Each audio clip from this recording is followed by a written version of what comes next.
There is a moment near the very end of Regular Show where the camera pulls back from the park, from the house, from the fountain and the snack bar and the cart that Mordecai and Rigby have driven into so many things that by rights it should not still function. The camera pulls back, and you see the whole property from above.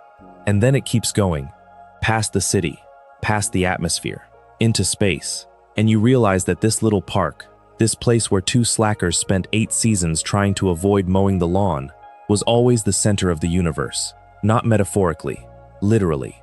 The fate of all existence was always tied to a lollipop-shaped man who worked there, and the friends who stood beside him. That is not a joke. That is the actual plot of Regular Show. And the fact that most people watch this series for years without realizing that the mythology ran that deep, that the lore was quietly building underneath every prank gone wrong and every supernatural escalation, is exactly why we are here tonight. This video is about the hidden facts, the details that the show buried in plain sight, the character origins that trace back to a student film about 2 guys working at a gas station, the production decisions that shaped how an entire generation understood what a cartoon could be, the lore that connects a raccoon failing out of high school to the cyclical destruction and rebirth of the universe itself. Regular Show ran for 244 episodes across 8 seasons, from September 6, 2010 to January 16, 2017. And in that time, it told a story that was far stranger, far sadder, and far more carefully constructed than most people ever gave it credit for. Welcome to Velvo. Get comfortable, settle in, turn the lights down low, find your spot, let the day fall away. And if you have not subscribed yet, it really does help us keep making these long explorations of the shows that shaped us. We are going to be here for a while. Let us get into it. The first hidden fact about Regular Show is that it should not exist. Not in the form you know it. The characters you grew up watching, the Blue Jay and the raccoon, the gumball machine and the lollipop man, and the Yeti who skips everywhere he goes. All of them trace their origins back to a student film that was, by any reasonable standard, too transgressive for children's television. The film is called 2 in the AM PM. It was made in 2006 by a young animator named James Garland Quintel during his time at the California Institute of the Arts, better known as CalArts. And to understand what Regular Show really is, you need to understand what that film was. CalArts had a tradition. Students would gather late at night, throw random words into a hat, things like lollipop, candy, spaceship, and each person would draw a word out. Then they would race back to their desks and try to make a short film in 48 hours based on whatever word they pulled. It was a creative pressure cooker. No time to overthink, no time to second guess. Just raw instinct channeled through pencils and paper. Quintel thrived in this environment. His earlier student film, The Naive Man from Lollyland, made in 2005, introduced a character who would eventually become Pops, the childlike, lollipop-headed man who calls everyone jolly good show and turns out to be one of the most cosmically important characters in the entire series. But it was 2 in the AM PM that planted the real seeds. The short film follows 2 convenience store clerks working the overnight shift at an AM/PM gas station. They are voiced by Quintel and his classmate Sam Marin. The clerks are clearly based on Quintel and Marin themselves, 2 young guys killing time at a dead-end job, bored out of their minds, until things take a surreal turn. One of them ingests something he should not have, and his body begins to transform. He morphs into a gumball machine. That is the origin of Benson. Not a whimsical character design cooked up in a writer's room. A drug trip in a student film. The other clerk transforms into a Blue Jay. That is the origin of Mordecai. This is not speculation. This is confirmed history. Quintel himself has spoken about it openly. When he brought the concept to Cartoon Network, he showed them 2 in the AM PM and said, essentially, I want to make something with this energy. The surreal escalation. The feeling that reality could bend at any moment. The way 2 ordinary people in an ordinary setting could suddenly find themselves in the middle of something cosmic and absurd. Cartoon Network saw the potential. But obviously, the drug references had to go. The transformation sequences had to be recontextualized. The adult content had to be scrubbed. What remained was the skeleton of the thing. 2 friends, a mundane job, and the constant threat that the universe might fold in on itself at any given moment. Think about what that means for every episode you have ever watched. Every time Mordecai and Rigby accidentally summon a demon, or break the fabric of reality, or anger a supernatural entity by doing something trivially stupid, the show is drawing on that original impulse. The escalation is the DNA. It is not a gimmick the writers stumbled onto. It was there from the first frame Quintel ever drew of these characters. The gap between the mundane setup and the cosmic payoff is not just regular show's signature. It is its origin story. And there is something else buried in this origin that most people walk right past.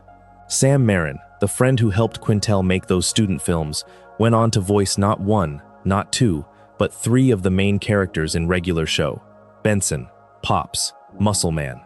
Three characters with completely distinct voices, completely distinct personalities, completely distinct emotional registers, all performed by the same person. His friendship with Quintel at CalArts is the reason those characters sound the way they do. The angry, barely contained rage voice of Benson, the high-pitched, innocent warble of Pops, the nasally bro-culture drawl of Muscle Man. Same throat, same person. Same friendship that started with two guys making weird cartoons at midnight. Meanwhile, Quintel himself voiced Mordecai and High Five Ghost. He used his natural speaking voice for Mordecai, which means every time the Blue Jay talks, you are hearing the creator of the show just being himself. Quintel has said in interviews that he is naturally easygoing and never yells in real life, which meant he had to learn how to raise his voice for the moments when Mordecai gets frustrated or panicked. The character's default calm is Quintel's default calm. The character's awkwardness around women is Quintel's own awkwardness, reflected back through animation. Mordecai is not just based on Quintel. Mordecai is Quintel with feathers. That is the foundation. A student film too raw for television, sanitized into something that could air on Cartoon Network at 7 in the evening, but never fully tamed. The wildness was always there, just beneath the surface, waiting for the right episode to let it loose. And the fact that the show's two most important voice actors were the same two friends who made those midnight films at CalArts, that is not a fun trivia fact. That is the show's beating heart. But the origin story goes one layer deeper than the student films. Before Quintel pitched regular show, he worked on another Cartoon Network series, The Marvelous Misadventures of Flapjack, alongside Pendleton Ward, who would go on to create Adventure Time. Think about that creative ecosystem for a moment.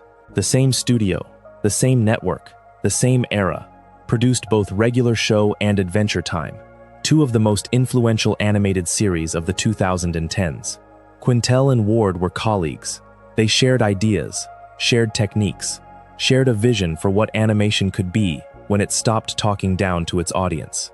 Regular show and Adventure Time premiered within months of each other in 2010, Adventure Time in April and regular show in September, and together they redefined what Cartoon Network could be. They proved that cartoons aimed at kids could have genuine emotional depth, serialized storytelling, and the kind of surreal humor that rewarded older viewers without alienating younger ones. Quintel did not just create regular show in a vacuum. He created it inside a moment, a specific cultural window where networks were willing to take risks on weird ideas from young creators. That window produced Steven Universe, Gravity Falls, Adventure Time, and regular show, all within a few years of each other. And regular show was, in many ways, the most deceptive of the bunch. It looked the simplest. Two guys at a park. No epic quest. No magical destiny. Just slackers and their boss. Except that was never true. And the show spent 8 seasons proving it. Now, let us talk about the character that the show hid its biggest secret inside. Not Mordecai, not Rigby, Pops. The one everyone dismissed as the comic relief within the comic relief. The childlike man with the lollipop-shaped head who laughed at everything and understood nothing. Except that was never what Pops was. That was what Pops was pretending to be. Or, more accurately, that was what the universe needed him to be until the time came for him to remember who he really was. Pops Maillard, as the show introduced him, was the son of Mr. Maillard, the wealthy, elderly owner of the park. He lived in the park house. He wore a top hat. He spoke in an old-fashioned way, calling things jolly good and reacting to modern life with a kind of bewildered wonder that the other characters found alternately endearing and exhausting. For the first 6 seasons of regular show, that was Pops, a joke. A sweet, harmless, slightly pathetic joke. And then the show began to pull the thread. It started subtly, with small moments that felt like glitches in the comedy. Pops would say something that did not quite fit his established character. He would react to danger with a calm that went beyond naivety and started to look like something else entirely. He would stare at the sky with an expression that was not wonder but recognition. The show planted these seeds so carefully that most viewers did not notice them until the harvest came. The harvest came in Season 7 and exploded in Season 8. Pops Maillard was not a human being. He was not even from Earth. His real name was Mega Cranus. He was born on a planet called Lollyland, the same word that Quintel had pulled from a hat during those late-night sessions at CalArts, the same word that inspired The Naive Man from Lollyland, the student film that introduced the earliest version of the character. The lore ran all the way back to the beginning, not to the beginning of the show, to the beginning of the creator's career. Mega Cranus was the highest form of life on Lollyland. He was, in the show's cosmology, the embodiment of pure good. But the universe requires balance. For every force of pure good, there must be an equal force of pure evil. And so, alongside Mega Cranus, a twin was born, Malum Cranus. The show calls him Anti-Pops. Where Pops was round and soft and laughing, Anti-Pops was angular and cold and utterly without mercy.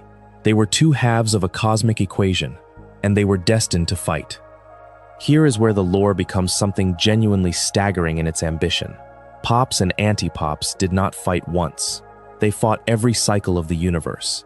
Every 14 billion years, give or take, the two brothers would meet in combat, and every single time, the battle ended in a stalemate.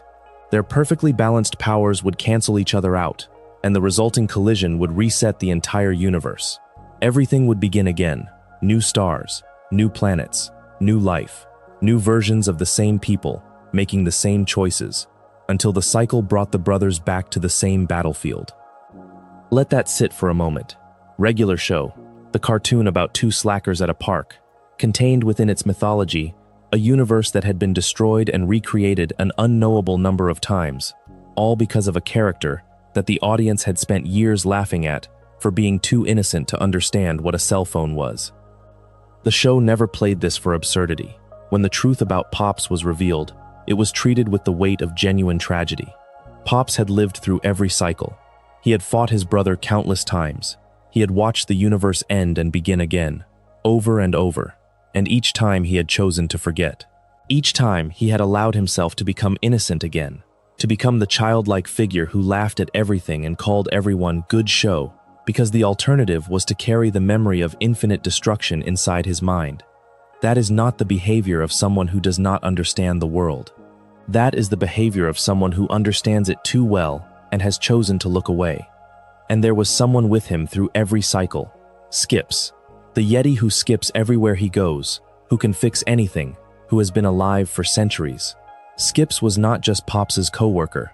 Skips was his guardian. The guardians of eternal youth had accompanied Pops through every cycle of the universe, training him, preparing him for the inevitable confrontation with his brother. Skips's immortality was not a random character quirk. It was a job requirement. He needed to live forever, because the universe needed someone to watch over Pops until the next battle came. The show told you this. It told you in the character's name. It told you in the way Skips was always the one who knew what to do when reality broke down. It told you in the way Skips looked at Pops sometimes, with a sadness that did not match the comedy around it. But most people did not see it, because they were not looking. They were watching a funny cartoon about a park. This is what Regular Show did better than almost any animated series of its era. It hid its deepest, most ambitious storytelling inside the silliest possible container. The show understood that if you want to tell a story about the cyclical nature of existence, about sacrifice, about the terrible cost of cosmic responsibility, you do not announce it with dramatic music and solemn speeches. You hide it inside a cartoon where a gumball machine yells at a raccoon for not raking leaves. And then, when the time comes, you let the truth rise to the surface, and the contrast between what the show seemed to be and what it actually was becomes the most powerful tool in your narrative arsenal. The finale proved it. A regular epic final battle aired on January 16, 2017, as a three-part episode that served as the series' conclusion. Pops faced Anti-Pops for what both of them believed would be the last time. The entire park crew fought alongside Pops. Benson, Mordecai, Rigby, Muscle Man, High Five Ghost, Skips, all of them standing against a force that had ended the universe more times than anyone could count. And in the final moments, Pops did the one thing he had never done before. He did not fight. He did not throw a punch. He did not try to match his brother's power with equal force. He hugged him. Pops wrapped his arms around Anti-Pops and held on. And for a few seconds, just a few, Anti-Pops hesitated. The hatred faltered. The cosmic equation wobbled. And in that small window, Pops pushed both of them into a star. The show does not flinch from what this means. Pops dies. The kindest character in the series, the one who never had a harsh word for anyone, the one who called everything jolly good and meant it, sacrifices himself to break a cycle that has been running since before time had a name. He saves the universe not through power but through love. And the universe, for the first time in its existence, does not reset. It continues. The friends Pops left behind get to keep living. They get to grow old. They get to have futures. The flash forward in the finale shows those futures. 25 years later, Mordecai becomes a painter. Rigby settles down with Eileen and has children. Benson inherits the park from Mr. Maillard. High Five Ghost marries Celia and they become famous DJs. Muscle Man and Starla raise a family. They all meet back at the park, older now, grayer, carrying the weight of years and the memory of a friend they lost. And the camera pulls back, the way it did in the opening, past the park, past the city, past the atmosphere, into the stars that Pops gave his life to preserve. The show ends with Heroes by David Bowie playing over the montage. That was not a random music choice. The song is about two people who can be heroes, just for one day, in the face of something enormous and indifferent. Pops was a hero for one moment, in the face of something that had been enormous and indifferent for longer than the universe itself. And the show plays his sacrifice not as triumph, but as elegy. The sadness is the point. The loss is the point. The fact that the universe continues and Pops does not, that is the whole story. But we are getting ahead of ourselves. The finale is the destination. The journey is where the hidden facts live. And to understand that journey, we need to go back to the beginning. Not to the first episode, to the first character who was hiding something. Skips does not walk. He has never walked, not in 8 seasons of television, not in 244 episodes. He skips. Everywhere, always. It is the single most consistent character detail in the entire show. Other characters change. They grow. They break patterns and form new ones. Skips skips. And the reason he skips is one of the most quietly devastating pieces of backstory in any Cartoon Network series. His name was not always Skips. It was Walks. Just Walks. He was a teenager, somewhere around the 18th century, and he was getting expelled from schools for fighting. He was angry and reckless and looking for the next fight. That was who he was. Then he met Mona. The show calls her Desdemona in some contexts, Mona in others. She asked him to sit with her at lunch. They started talking. They started getting along. And when Mona told him she did not like guys who fight, Walks promised her he would never fight again. Just like that. No dramatic speech. No agonizing internal debate. A girl he liked said she did not like fighting, and he stopped. That is how simple love can be, when it is real. Mona took him to her club, which was tasked with decorating the prom with an underwater theme. They went on dates. They skipped together, literally skipped, hand in hand, the way children do when they are too happy to walk at a normal pace. It is a tiny detail, but the show treats it like the most important detail in the world, because it is. Everything that Skips becomes, everything he does for the next several centuries, traces back to those moments of skipping with Mona. The prom arrived, and so did Clorgbane. Clorgbane was a bully, a genuinely dangerous supernatural entity who had been tormenting people for longer than anyone could remember. He confronted Walks at the prom. Mona, understanding that sometimes fighting is necessary, finally allowed Walks to fight. But during the battle, a giant slab of concrete fell from the ceiling. Mona pushed Walks out of the way. The concrete crushed her instead. The show does not add music to tell you how to feel. It does not add a voiceover explaining the significance. It just shows you. Walks, cradling Mona. The prom destroyed. The underwater decorations ruined. The other students gone. Just Walks and Mona, and the end of everything that mattered. After Mona's death, the Guardians of Eternal Youth came to Walks with an offer.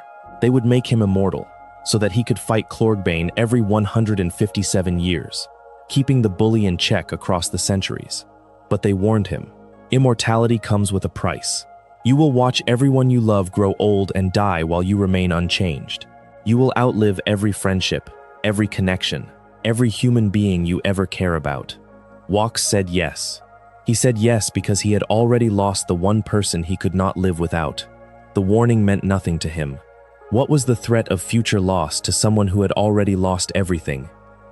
And then they told him he needed a new name, a new identity for his new, endless life. Walks thought for a moment. He thought about skipping with Mona, about the way her hand felt in his, about the stupid, joyful, childlike act of skipping down a path with someone you love. He chose skips. That is why he skips. Not because it is funny, not because it is a quirky character trait, because every single step he takes is a memorial. Every skip is a repetition of the last happy thing he did with the person he loved. He has been doing it for centuries. He will do it forever. And the show, for 7 seasons, let you think it was just a sight gag. The episode that reveals all of this is called Skips' Story. It is Season 5, Episode 22, and it holds one of the highest ratings on IMDb of any episode in the entire series. The reason it resonates so deeply is not because of what it reveals about Skips.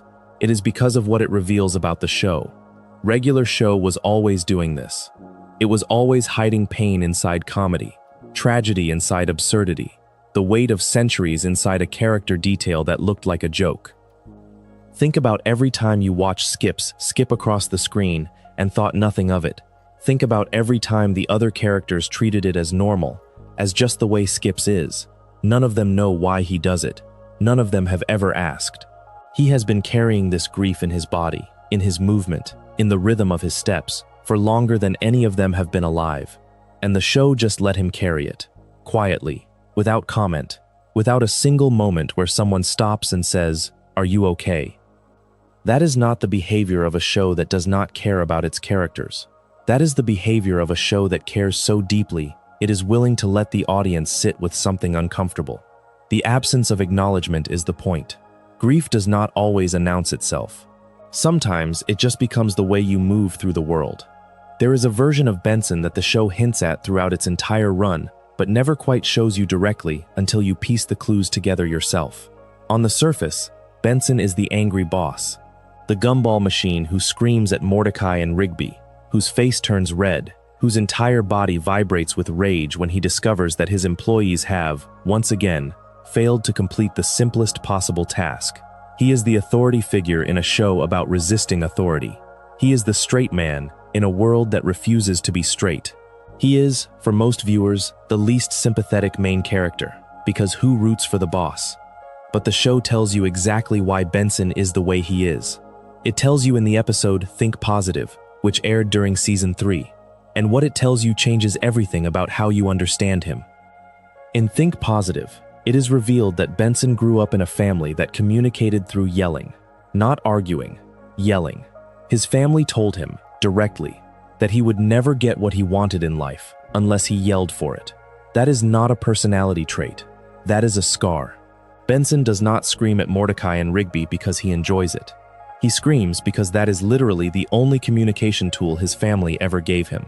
Every time his face turns red and his voice cracks, and the gumballs inside his head rattle with fury, you are watching a man repeat the only pattern he was ever taught. The anger is not who Benson is. The anger is what was done to Benson. And the show does something remarkable with this information. It does not use it as a single episode revelation that gets forgotten. It lets Benson slowly, painfully, over the course of several seasons, learn a different way. He does not stop yelling overnight. He does not have a magical breakthrough. He just gets a little better, a little at a time, the way real people do when they are trying to unlearn something that was beaten into them. By the second half of the series, Benson is noticeably calmer. Not calm, calmer. The difference matters. He still snaps. He still threatens to fire Mordecai and Rigby. But the explosions are less frequent, less intense, more quickly followed by something that looks almost like regret. And then there is what Benson used to be before the park. The show reveals across multiple episodes, that Benson was a musician, a drummer. He played in a band. He had dreams that had nothing to do with managing a park or yelling at employees or making sure the snack bar was stocked. He wanted to make music. He wanted to create something. And somewhere along the way, that dream died, and Benson ended up exactly where he never planned to be, doing a job that slowly calcified him into the angry, frustrated person we meet in Season 1. The episode Drum Solo, from Season 4, paints this picture with excruciating clarity. Benson's former bandmate returns and forces him to confront what he gave up. The drumming was not just a hobby. It was the thing that made Benson feel alive, and he lost it. Not dramatically, not in a single devastating moment. He lost it the way most people lose their dreams, one compromise at a time, one practical decision at a time, until the gap between who you are and who you wanted to be becomes so wide that you stop trying to cross it. That is Benson, not the angry boss. The failed musician, the man who yells because he was taught to yell, the man who manages a park because he could not manage to hold on to the life he actually wanted. And the show, with extraordinary patience, lets him find pieces of himself again. Not all at once, not perfectly, but enough. By the series finale, Benson inherits the park from Mr. Maillard, who passes away and leaves his possessions to the one person outside of Pops who stayed loyal through everything. The show does not frame this as Benson getting what he always wanted. It frames it as Benson accepting what he has. The park is not his dream. The park is his life. And there is a difference between those two things. And the difference is the whole story of growing up. There is a detail about Benson's design that most viewers never catch. His character originated in 2 in the AM/PM, the CalArts student film. In that film, one of the convenience store clerks, voiced by Sam Marin, undergoes a transformation and turns into a gumball machine. That transformation became the basis for Benson's entire visual identity. So every time you look at Benson, every time you see that spherical glass head filled with gumballs, you are looking at a relic of the show's unsanitized origins. Benson is, quite literally, the product of a bad trip. The show just never tells you that.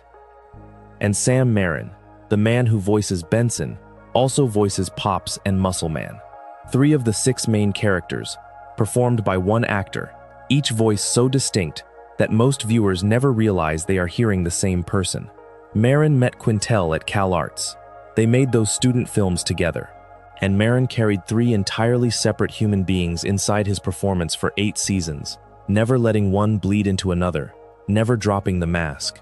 The angry boss, the innocent cosmic being, the crude, insecure prankster. Same man, same throat, same friendship that started in a classroom.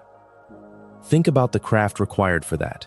Think about sitting in a recording booth and shifting between Benson's rage and Pops's wonder and Muscle Man's swagger, sometimes within the same scene. Marin has talked about how each character lives in a different part of his voice, a different part of his body. Benson comes from the chest, tight and pressurized. Pops comes from the top of the head, light and floating. Muscle Man comes from the nose, nasal and bro-ish. 3 instruments played by one musician, and the show rested on all 3 of them equally. That is a hidden fact that changes how you hear the show. Next time you watch an episode where Benson yells at Muscle Man while Pops watches in confusion, remember that one person is doing all 3 of those things. One person is carrying that entire emotional spectrum, and he has been doing it since 2010, since a student film at midnight, since 2 friends decided to make something weird and see what happened. Let us talk about Rigby now, because Rigby is hiding something that the show takes 4 seasons and an entire movie to reveal. And when it finally comes out, it reframes every single interaction he has ever had with his best friend.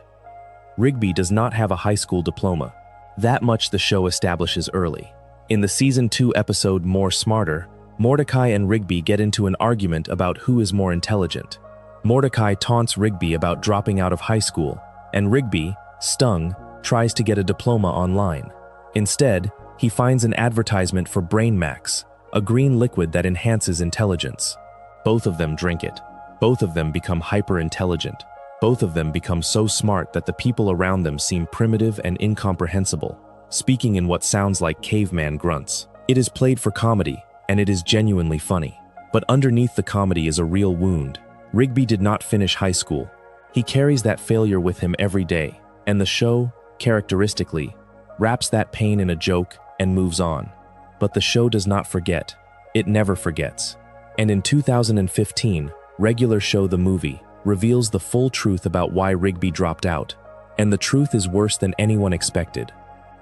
The movie takes place across multiple timelines. The main plot involves a villain from the future named Mr. Ross, a volleyball coach turned cosmic threat, and the park crew traveling through time to stop him. But the emotional core of the movie is not the time travel or the action sequences. The emotional core is a secret that Rigby has been keeping from Mordecai since high school. Here is what happened. Mordecai and Rigby both applied to college university. Mordecai got in, Rigby did not. And Rigby, terrified of losing his best friend, did something unforgivable. He forged a rejection letter. He created a fake letter telling Mordecai that he had been rejected from college university, and he showed it to Mordecai as if it were real. Mordecai believed it. Mordecai, trusting his best friend completely, accepted the rejection and never went to college. Sit with that for a moment. Rigby did not just fail to finish high school. He actively sabotaged Mordecai's future to keep their friendship intact. He stole Mordecai's chance at higher education, at a different life, at the version of himself that might have existed if he had gone to college and pursued his passions. Rigby chose his own comfort over Mordecai's potential, and then he buried the truth for years, living beside Mordecai every day, watching Mordecai wonder what his life could have been, knowing that the answer was his fault. The movie forces Rigby to confess. Mr. Ross reveals the truth.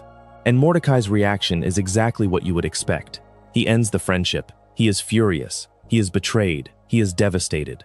Not because Rigby kept a secret, but because the secret was this.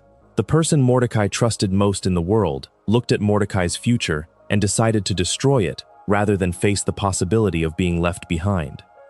That is not the behavior of someone who is merely selfish. That is the behavior of someone who is so terrified of abandonment that they will burn down someone else's life to avoid it. Rigby's immaturity, his laziness, his refusal to take anything seriously, these are not just character traits. They are coping mechanisms. If you never try, you never fail. If you keep everything as a joke, nothing has to be real. If you hold on to your best friend tightly enough, maybe you never have to find out who you are without him. The movie resolves this. Eventually, Mordecai forgives Rigby. The friendship survives. But the show never pretends that the damage is undone. The trust is repaired, not restored. There is a difference.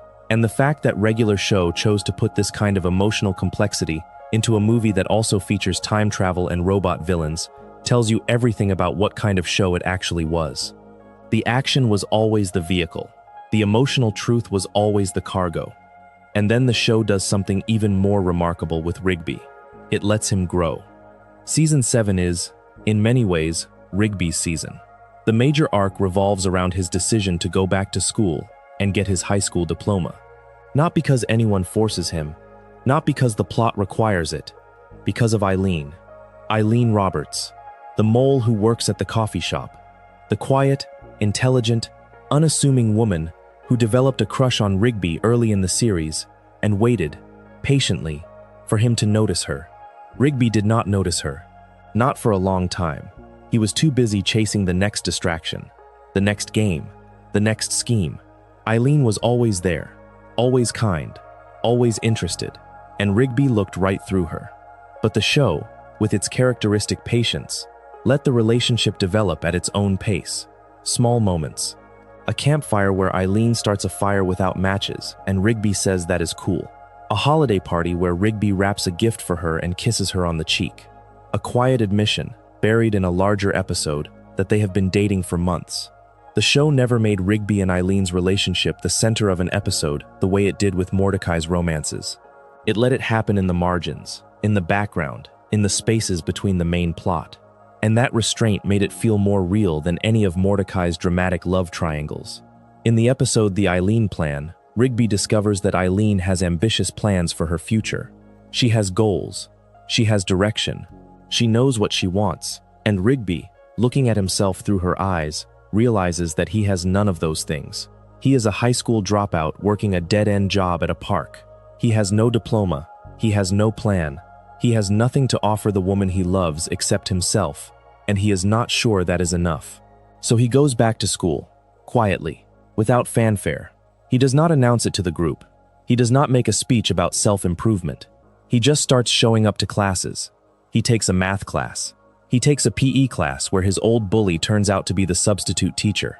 He goes on a field trip to China with Benson as his teacher.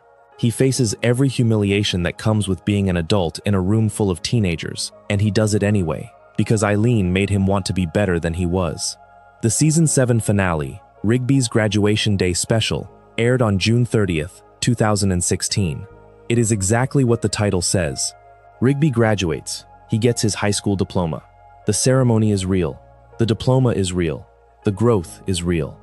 And Rigby's father, a man who never believed in him, who never thought he would amount to anything, watches his son walk across a stage and receive the piece of paper that says he finished something. The show does not overplay the reconciliation. Rigby's father does not cry. He does not make a speech. He just watches, and the watching is enough. That is the hidden story of Rigby, not the slacker, not the troublemaker. The dropout who went back, the saboteur who learned to stop sabotaging, the man who was so afraid of being left behind that he nearly destroyed the person he loved most, and then spent years trying to become someone worthy of the people who stayed.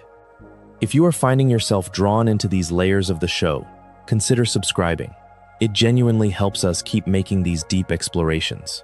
There is a scene in the Season 6 episode, The Real Thomas, that most people remember as a bizarre twist and then move past. But the more you think about it, the more it reveals about how regular show handled its secondary characters, and how the show used genre, spy thriller in this case, to explore something genuinely uncomfortable about trust and identity. Thomas was introduced as the park's intern, a goat, quiet, unassuming, the kind of character who existed in the background of episodes without drawing much attention. He was the new guy. He did what he was told. He did not make waves. For several seasons, Thomas was essentially furniture.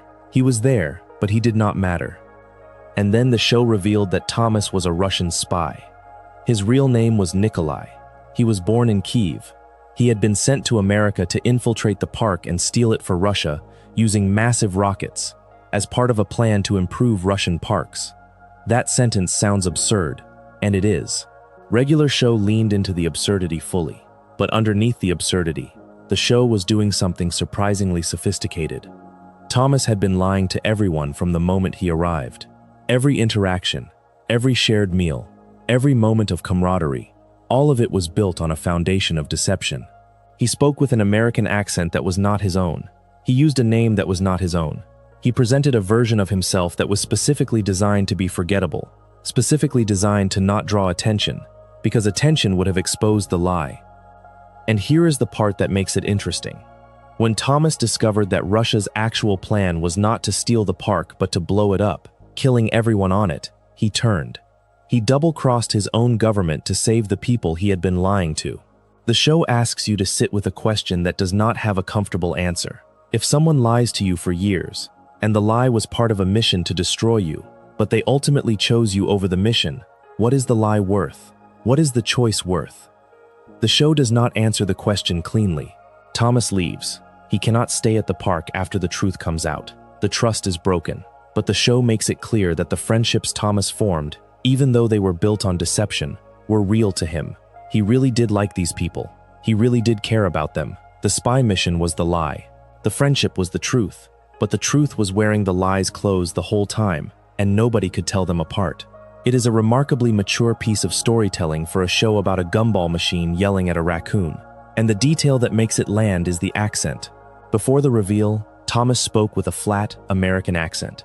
After the reveal, he switched to his real Russian accent. And the contrast between the two voices is the contrast between the two identities. One was performed, one is real, but the performed one is the one that everyone knew and trusted. The real one is the one that sounds like a stranger. That is regular show operating at a level that most viewers never clocked. It buried a meditation on identity and trust inside a spy parody inside a cartoon about a park. 3 layers deep, and the show never once stopped to explain what it was doing. It just trusted the audience to feel it. Now let us talk about Death. Not the concept, the character. Death, voiced by Julian Holloway in a Cockney accent, is one of regular show's most inspired recurring characters. He is the Grim Reaper. He collects souls. He is, by any reasonable definition, a villain. And the show makes him a bowling enthusiast with a wife and a kid named Thomas. That last detail is worth pausing on. The show has two characters named Thomas. Thomas the Goat, the Russian spy, and Thomas, the son of Death. Regular show was full of these small overlaps and callbacks, details that rewarded close attention without punishing casual viewing. You could watch the show for 8 seasons and never notice that Death's son shares a name with the park intern. But if you did notice, it added a layer of texture to the world. The names were not random, they were echoes. Death first appears in the Season 2 episode Over the Top, where he arm wrestles Skips for the right to take Rigby's soul. Think about that setup. The Grim Reaper shows up at a park. He does not arrive with a scythe and a dark robe and a portentous speech about mortality. He shows up and challenges someone to an arm wrestling contest. That is the show's sensibility in microcosm. The cosmic and the mundane, occupying the same space, and the show treating both with equal seriousness. Death returns multiple times throughout the series, and each appearance adds depth to his character. In Skip Strikes, the Season 3 episode where Skip's bowling prowess takes the park team to a championship, Death is revealed to be part of a rival bowling team called the Magical Elements, alongside Gary, a guardian of eternal youth, and a wizard. Death threatens to reveal a secret that Skips has been keeping if Skips plays in the tournament. The show never fully reveals what this secret is, but the implication is clear. Death knows things about Skips that nobody else does. He has access to the full history of Skip's very long life, because Death, by definition, has been there for all of it. In Dead at 8, Season 3, Episode 27, Death shows up to collect Muscle Man's soul after one of Muscle Man's stunts goes too far. But his babysitter canceled, so he offers Mordecai and Rigby a deal. If they can successfully babysit his son Thomas and put him to bed by 8 o'clock, he will spare Muscle Man's life. If they fail, Muscle Man's soul goes into Death's wife's jewelry box. The show plays this for comedy, and it works. But underneath the comedy is a portrait of Death as a working parent. He has a job he cannot skip. He has a kid he cannot leave alone. He has a wife whose jewelry box doubles as a soul prison. The mundane and the cosmic. Again, Death is not just a supernatural force. He is a guy with a schedule and a family, and the same kind of logistical headaches that everyone has. He just happens to also be able to destroy souls. Regular show understood something about its supernatural characters that most shows miss. The more human you make the inhuman, the more unsettling the inhuman parts become. Death being a bowler is funny. Death being a father is funny. But Death being a bowler and a father who also, without hesitation, will trap your soul in a piece of jewelry if you lose a bet, that is something else entirely.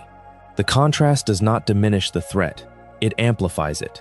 Because if Death can be this normal and this terrifying at the same time, then the line between the ordinary world and the world of absolute cosmic stakes is even thinner than you thought.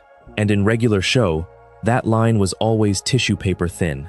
The show built an entire mythology around this idea. The park was not just a park, it was a nexus point, a place where the ordinary and the extraordinary overlapped so frequently that the characters stopped being surprised by it. Mordecai and Rigby could summon a demon by playing a song wrong, and their reaction was not horror but inconvenience. Skips could fix a tear in the fabric of reality, with the same matter-of-fact attitude he brought to fixing a broken sprinkler. Benson could watch a portal to another dimension open in the middle of his park, and his primary concern was who was going to clean it up. That normalization of the supernatural is the show's secret weapon. It is what allowed regular show to tell stories about the end of the universe, while keeping its feet planted in the dirt of a public park. The characters treated cosmic events the way most people treat bad weather. Annoying, disruptive, something to deal with and move past. And because the characters treated it that way, the audience accepted it. The show trained you, episode by episode, to accept that reality was fragile, and the park was the place where it broke most often. But the show also understood that sometimes, the most hidden fact is not a piece of lore or a backstory revelation. Sometimes it is a pattern, a choice the show made over and over, so consistently that it became invisible. And one of regular show's most important hidden patterns is what happens to the women in Mordecai's life. Mordecai is, by most measures, a good person. He is kind, he means well, He tries to do the right thing, and he is, without question, the worst romantic partner in the entire show. Margaret is the first, a Red Robin who works at the coffee shop. Mordecai's crush on her is established in the first season and becomes a major through line for the next 3. He stutters around her. He makes awkward gestures. He tries and fails to ask her out. The show plays his infatuation as endearing, and it is. Everyone has been Mordecai. Everyone has been too nervous to say the obvious thing to the person they cannot stop looking at. But when Mordecai finally does confess his feelings, in the Season 4 finale Stake Me Amadeus, which aired on August 12, 2013, Margaret has to turn him down. Not because she does not have feelings for him, she does, but she has been accepted to her dream school, and she cannot stay. She tells Mordecai through tears that she cannot be his girlfriend. She runs out of the restaurant, and Mordecai falls into a depression that lasts for weeks. The show does not blame Margaret. The show does not treat her decision as wrong. She chose her future over a relationship, and the show presents that choice with complete respect. But Mordecai does not process it well. He mopes. He withdraws. He needs his friends to pull him back to himself. And when he does recover, he does not learn the lesson that the experience was trying to teach him. The lesson is that you cannot control when the right person shows up in your life, and you cannot ask them to sacrifice their dreams for your timeline. Mordecai does not learn this, not yet. Then comes CJ, Cloudy J, a cloud woman who is fun, spontaneous, and direct, in all the ways Margaret was guarded and careful. Mordecai dates CJ. It is good. It is healthy. It is, for a while, the best relationship Mordecai has ever had. And then Margaret comes back. Margaret returns from college. She and Mordecai meet again, and in front of CJ they kiss. Not a deliberate, considered, I choose you kiss. A confused, impulsive, I do not know what I want kiss. The worst kind. The kind that tells everyone involved exactly how much Mordecai has failed to sort out his own feelings. CJ does not take it well. She has the ability to transform into a storm cloud when she is emotionally overwhelmed, and the show uses this visual metaphor with devastating precision. CJ's emotional state literally changes the weather. When she is happy, she is light and airy. When she is hurt, she becomes a hurricane.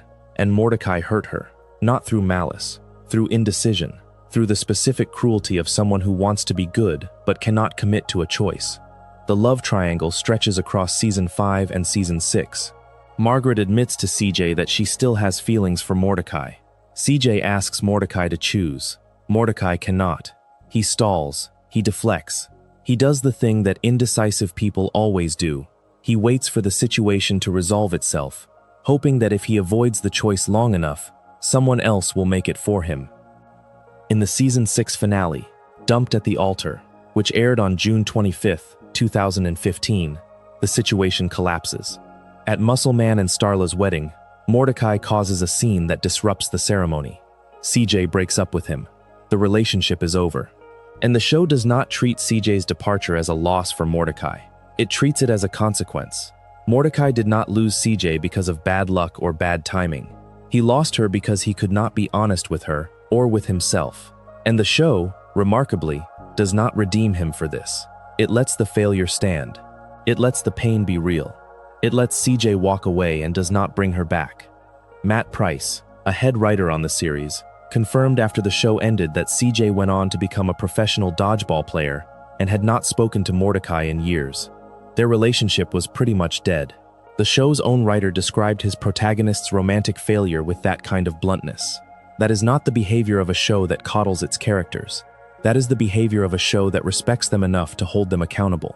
And then the finale reveals the final twist. Mordecai does not end up with Margaret. He does not end up with CJ. He ends up with Steph, a Batwoman he meets at one of his art showcases, years after the events of the series. Steph is a fellow artist. They share a passion. They seem, in the brief glimpse the finale provides, genuinely happy. Matt Price explained the decision by saying that they loved Margaret and CJ, and they were sure those characters were happy without Mordecai. He was too wishy-washy with them. The show's own writer said the main character was too wishy-washy. That is not a defense of Mordecai. That is a diagnosis.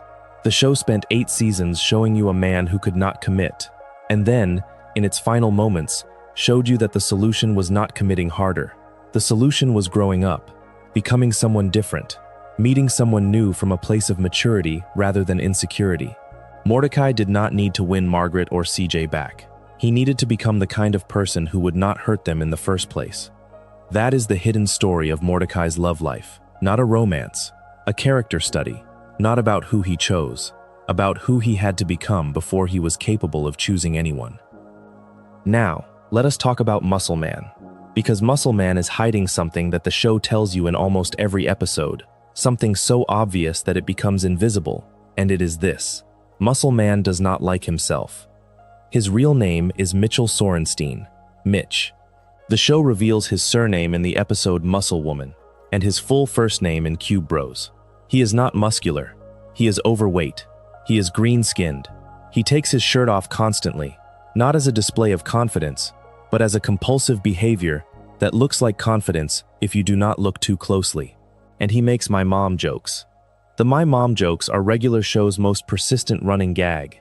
Muscle Man makes them in nearly every episode he appears in. You know who else likes whatever is being discussed? My mom, every time, without fail. And the joke, as the show presents it, is that these are supposed to be insults in the tradition of your mom jokes, but Muscle Man always targets his own mother instead of someone else's. He is making your mom jokes, but directing them at himself. High Five Ghost is the only character who seems to enjoy them. Everyone else finds them annoying at best. But think about the structure of the joke. Your mom jokes are aggressive. They are designed to demean someone else's family. Muscle Man's version redirects that aggression inward. He is not insulting someone else's mother. He is insulting his own. He is turning the weapon on himself and his own family, over and over, and presenting it as comedy. That is not confidence. That is self-deprecation so deeply embedded that it has become a reflex. And the show confirms this reading in the episode Power Tower, where it is revealed that Muscle Man used to be genuinely muscular. He was a bodybuilder. He was in excellent physical condition. He had the body that his nickname suggests, and he gave it up. He found that life boring.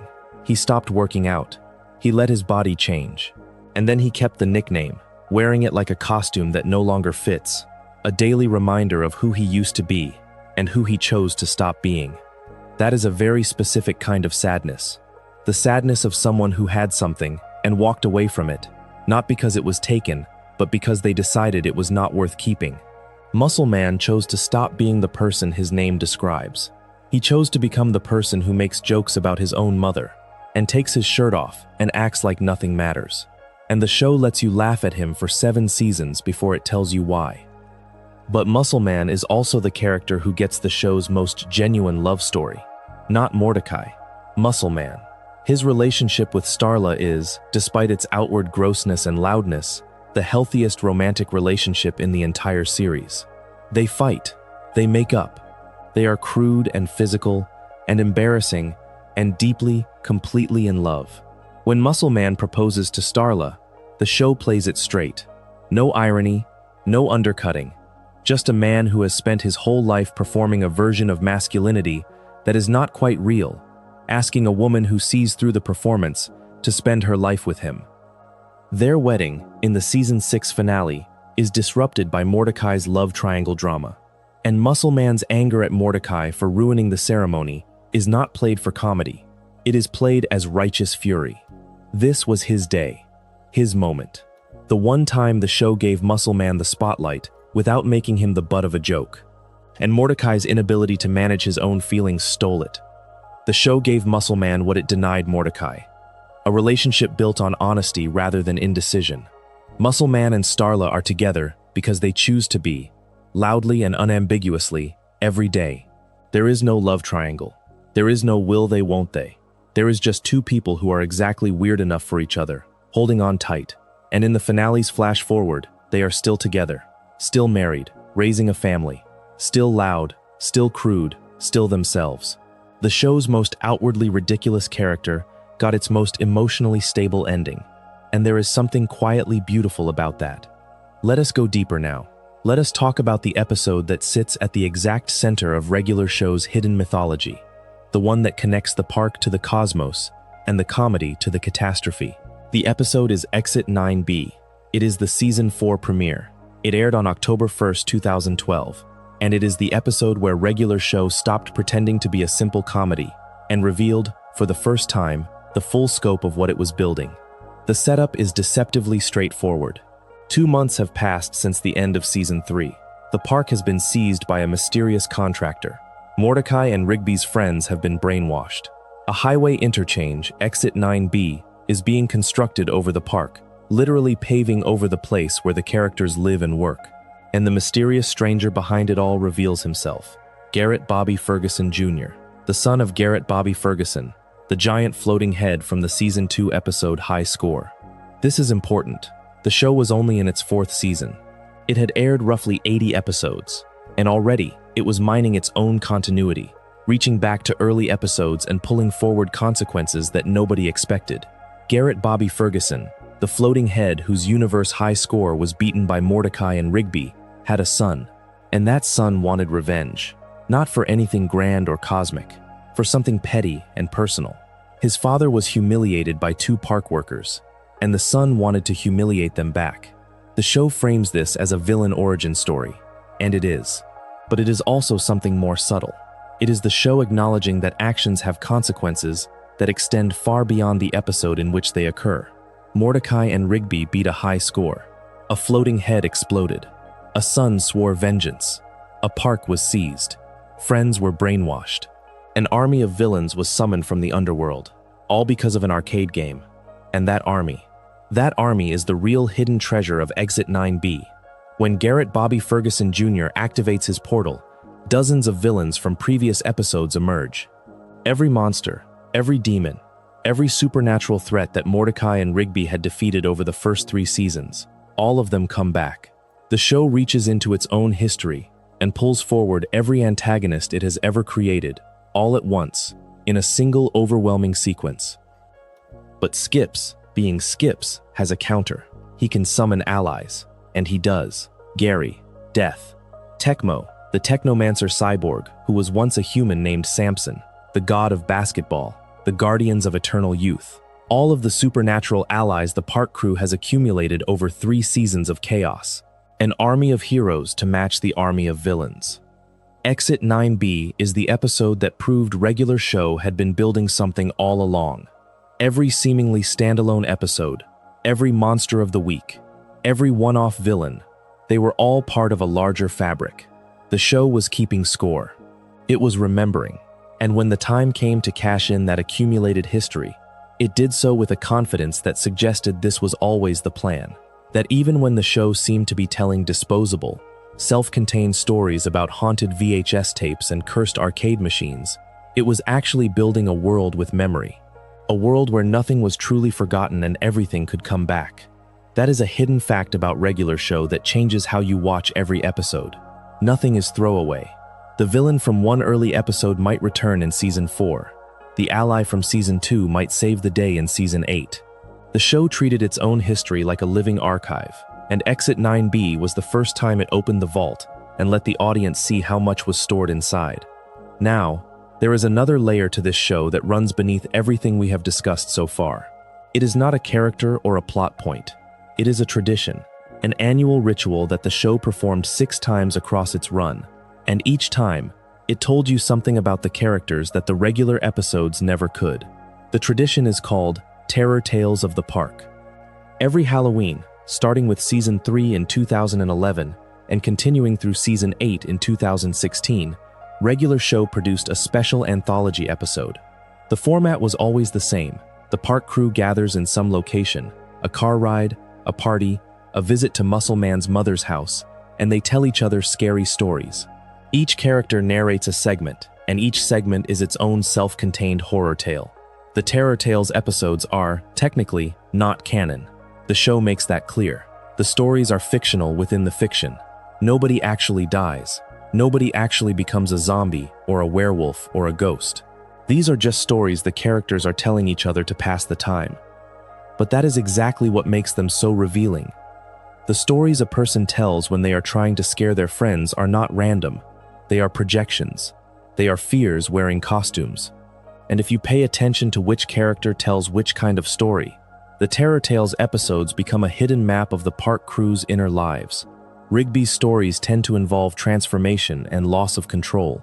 His fears are about becoming something he does not recognize, about his body or his identity being changed against his will.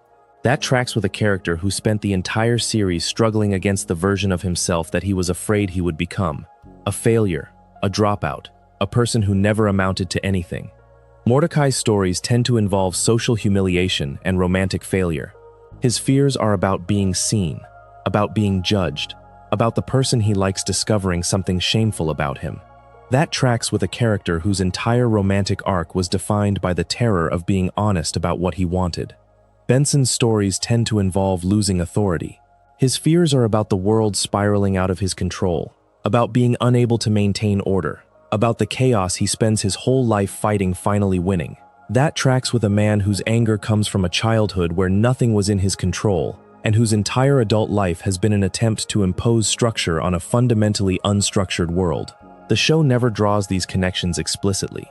It never has a character say, "The story I told reveals my deepest fear." It just lets the patterns emerge, year after year, 6 Terror Tales specials across 8 seasons, and trusts the audience to notice. Most did not. Most watched the Terror Tales episodes as fun Halloween specials, enjoyed the spooky stories, and moved on. But the hidden fact is that these episodes are the most psychologically revealing installments in the entire series, precisely because they are framed as fiction within the fiction. The characters let their guards down when they are telling stories. They reveal things they would never say directly, and the show captures those revelations like a camera hidden in the room.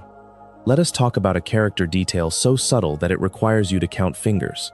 Skips has 5 fingers on each hand. Every other character in regular show has 4. That is a deliberate design choice, and it connects to a tradition in animation that goes back decades. In The Simpsons, one of the most influential animated shows in television history and one of Quintel's acknowledged inspirations, only 2 characters have 5 fingers: God and Jesus. Every other character, human or otherwise, has the standard 4-finger cartoon hand. The 5-finger distinction is reserved for the divine. Skips has 5 fingers. Skips is immortal. Skips has been alive since the 18th century. Skips has witnessed the cycle of the universe. Skips is, within the show's cosmology, one of the closest things to a divine being that exists on the mortal plane. The 5 fingers are not an animation error. They are a statement. They are the show telling you, in the quietest possible way, that Skips is not like the others. He is something more, something older, something that belongs in a different category entirely. And here is the thing. Most people watched regular show for 8 seasons and never counted Skips's fingers. They never noticed. The show put the clue right there, on screen, in every single frame that features Skips's hands, and it was invisible. That is the difference between a show that hides its depth for the sake of hiding it, and a show that hides its depth because it trusts the audience to find it when they are ready. Regular show was always the second kind. There is another visual detail that falls into the same category. High Five Ghost, the floating white ghost who is Muscle Man's best friend, is the only character in the show who consistently has a shadow, a ghost with a shadow. That contradiction is never addressed, never explained, never even acknowledged by any character. It is just there, frame after frame, episode after episode. A ghost casting a shadow, the show daring you to notice, the show daring you to ask why. The answer, most likely, is thematic rather than narrative. High Five Ghost is, despite his supernatural nature, the most grounded character in the show. He is loyal, he is consistent, he shows up, he does his job, he supports his friends, he falls in love with Celia, and commits to her without drama or hesitation. He is the opposite of ephemeral, and the shadow is the show's way of saying that. Even a ghost can have substance. Even something that should be transparent can cast a mark on the world. High Five Ghost's shadow is not an error. It is a metaphor you can see with your eyes. Let us talk about Eileen now, because Eileen is hiding in plain sight in a way that mirrors the show itself. Eileen Roberts is a mole. She wears glasses. She works at the coffee shop with Margaret. She is quiet, smart, and largely overlooked by the main characters for the first several seasons of the show. When she first appears, her design is rough. Plain black dot eyes rimmed by thin black glasses. She looks unfinished. She looks like a background character who wandered into the foreground by accident. And that is exactly how the show treats her, at first. But by her next appearance, her design has changed. Her eyes are larger, her glasses are red. She looks like a character now, not a placeholder. The show redesigned her between episodes, a quiet acknowledgement that they realized she was going to matter more than they initially planned. That redesign is a hidden fact about the show's creative process. The writers and animators looked at Eileen and saw potential they had not originally intended. They gave her a visual upgrade because they were going to give her a narrative upgrade. The design change preceded the story change. And Eileen's story is, in many ways, the show's secret success.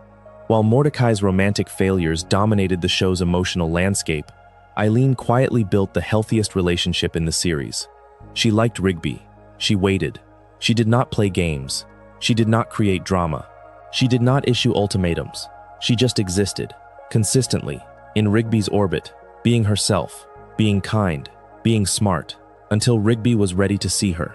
There is a scene in the episode I See Turtles where Rigby gives Eileen a piggyback ride. It is a small moment.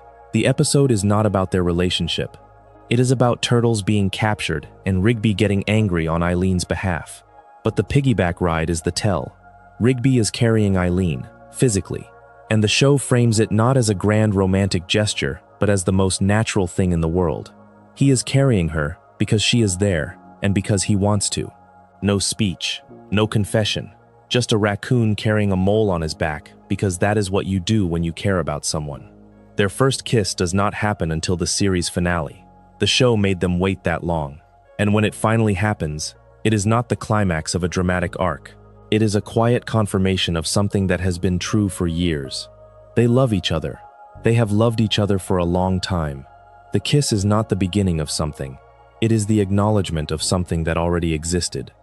In the flash forward, Rigby and Eileen are married with children. Eileen became a science teacher. Rigby, the high school dropout, married a scientist. The show does not comment on the irony. It does not need to.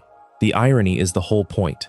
Rigby spent 7 seasons thinking he was not smart enough, not good enough, not worthy of someone like Eileen.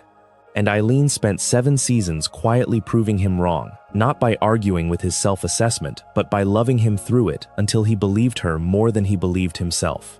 That is the hidden love story of regular show. Not Mordecai and Margaret, not Mordecai and CJ, Rigby and Eileen. The one the show buried in the margins. The one it never made the center of an episode until it did not need to. Because the relationship had already been built, brick by brick, in the spaces between the bigger stories. And when it finally stepped into the spotlight, it was already complete, already real, already the strongest thing in the show. Now let us turn to something that regular show did throughout its run that proved it was paying closer attention to pop culture than almost any other animated show on television. The show is packed with references, hundreds of them, and they are not casual nods or lazy homages. They are structural elements. The show did not just reference movies and TV shows and video games. It built episodes around them, using familiar cultural touchstones as the skeleton for its own original stories. The references span decades of pop culture: Big Trouble in Little China, Jurassic Park, Back to the Future, Star Trek. The show pulled from 80s action movies, 90s video games, internet memes, and obscure cult films with equal enthusiasm. And it did so in a way that worked on 2 levels simultaneously. If you recognized the reference, you got an additional layer of meaning. If you did not, the episode still worked as a self-contained story. The references were enrichment, not requirement. Among the most revealing references are the casting choices. Regular show brought in voice actors from Community, one of the most beloved comedies of the 2010s. The show was not just referencing pop culture, it was recruiting from it. It was building bridges between its world and the broader cultural landscape, inviting actors and audiences to see regular show as part of a larger conversation about what comedy could be. And then there are the video game references. Quintel has spoken about the influence of Toe Jam and Earl, the 1991 Sega Genesis game about 2 aliens stranded on Earth, on the creation of Mordecai and Rigby. The game features 2 characters, one tall and one short, navigating a bizarre version of Earth filled with surreal obstacles and absurd enemies. Mordecai is tall, Rigby is short. They navigate a bizarre version of their own world filled with surreal obstacles and absurd enemies. The parallel is not subtle. Quintel has called Toe Jam and Earl a key inspiration for regular show's protagonists. And once you see the connection, you cannot unsee it. There is also a detail about Thomas the Goat and Sonic the Hedgehog. Both characters wear very similar shoes. This is not a coincidence. Both are voiced by Roger Craig Smith. The show put its spy intern in the same footwear as the fastest hedgehog in video game history, and the connection is entirely through the voice actor. It is the kind of meta-referential detail that regular show thrived on. The show was always winking at the audience, but the winks were so subtle that you had to be looking directly at the show's face to catch them. The pop culture references serve a deeper purpose than entertainment. They anchor regular show in a specific time and place. The show is, among other things, a love letter to the media landscape of the 1980s and 1990s, the decades when Quintel and his collaborators grew up. The VHS tapes, the arcade machines, the synthesizers, the action movies with practical effects and one-liners. Regular show is not nostalgic in the sentimental sense. It does not idealize the past, but it treats the cultural artifacts of the past with genuine affection, incorporating them into its world not as museum pieces, but as living, active elements of the story. This is most visible in the show's treatment of technology. Regular show exists in a world where VHS tapes can contain demons, where arcade machines can open portals to other dimensions, where a synthesizer can keep an alien king alive. Technology in regular show is not neutral. It is charged. It has power. It can be dangerous. And the specific technologies the show chooses to animate with supernatural energy are, overwhelmingly, technologies from the pre-internet era: cassette tapes, CRT televisions, rotary phones. The show is telling you that the old things have power, that the devices your parents used and then discarded still contain something worth respecting, that the march of progress does not make the past irrelevant. It just makes the past mysterious. That is a hidden theme of regular show that runs through every season. The tension between the old and the new, the analog and the digital, the supernatural power of obsolete technology versus the mundane reality of modern life. The show never resolves this tension. It lets it vibrate, episode after episode, creating a world where a smartphone and a cursed VHS tape can coexist, where the internet and a magical keyboard can both reshape reality, where the future and the past are equally present and equally dangerous. If you are still here, still drifting along with these ideas, a subscription would mean a lot to us. It keeps these long explorations going. Let us talk about the Eggscellent Hat. There is an episode in Season 3 called Eggscellent. It won an Emmy Award for Outstanding Short-Format Animated Program. It is, by many measures, the best episode of regular show. And the reason it is the best episode has nothing to do with hats or omelets. It has to do with what it reveals about the friendship at the center of the show. The plot is simple. There is a restaurant that offers a challenge. Eat a 12-egg omelet with chili, cheese, 2 biscuits, and a fruit bowl within 1 hour, and you win a free meal and a trucker hat that says, "I'm Eggscellent." Rigby wants the hat. Rigby attempts the challenge. Rigby has an allergic reaction to the eggs and falls into a coma. That escalation, from silly food challenge to medical emergency, is pure regular show. The show takes something trivial and pushes it to its most extreme possible consequence: a hat, a coma. The gap between those two things is absurd, and the show leans into the absurdity without flinching. But here is where the episode becomes something more than a good comedy. Mordecai decides to win the hat for Rigby, not because the hat matters, not because winning the challenge will wake Rigby up. The hat is meaningless. The challenge is meaningless. But Rigby wanted it. Rigby wanted it so badly that he nearly killed himself trying to get it. And Mordecai, looking at his best friend in a hospital bed, decides that he is going to finish what Rigby started. Not for the hat, for Rigby. The episode is based on a real experience. Quintel has spoken about how the Eggscellent Challenge was inspired by a similar challenge at a restaurant called the Broken Yoke Cafe in San Diego, California. The real experience became the fictional one, and the fictional one became one of the most emotionally resonant episodes in the series. Mordecai trains for the challenge. He studies. He prepares. He treats a ridiculous omelet-eating contest with the same intensity that a boxer brings to a title fight. And the other characters, who initially mocked the idea, gradually come around. They see what Mordecai is doing. They see that it is not about the food. It is about the principle. Someone Mordecai loves wanted something. Mordecai is going to get it for them. That is the whole equation. That is the whole episode. When Mordecai completes the challenge and wins the hat, the moment is played not as triumph but as devotion. He brings the hat to Rigby's hospital bed. Rigby is still in a coma. The hat sits there. Mordecai sits there. And the show holds the shot long enough for you to feel the weight of what just happened. A man ate a 12-egg omelet for his unconscious best friend. That is, on paper, the most ridiculous sentence ever written about a cartoon. And in the moment, watching it, it is one of the most moving things the show ever does. The Emmy was deserved, but the Emmy was for the craft, the animation, the writing, the timing. The reason the episode endures is something the Emmy cannot measure. It endures because it captures the essential truth of regular show's central friendship. Mordecai and Rigby will do absurd things for each other, not important things. Absurd things. And the absurdity is the point. Love does not always look like sacrifice. Sometimes it looks like eating 12 eggs because your friend wanted a hat. That is the hidden fact at the heart of Eggscellent. The hat is not the prize. The friendship is the prize. The hat is just the proof. Now let us go somewhere the show rarely went, and when it did, it went with a heaviness that separated it from every other cartoon on the network. Let us talk about Mr. Maillard. Mr. Maillard is Pops's adoptive father. He is the owner of the park. He is old, wealthy, grumpy, and largely absent from the day-to-day operations of his own property.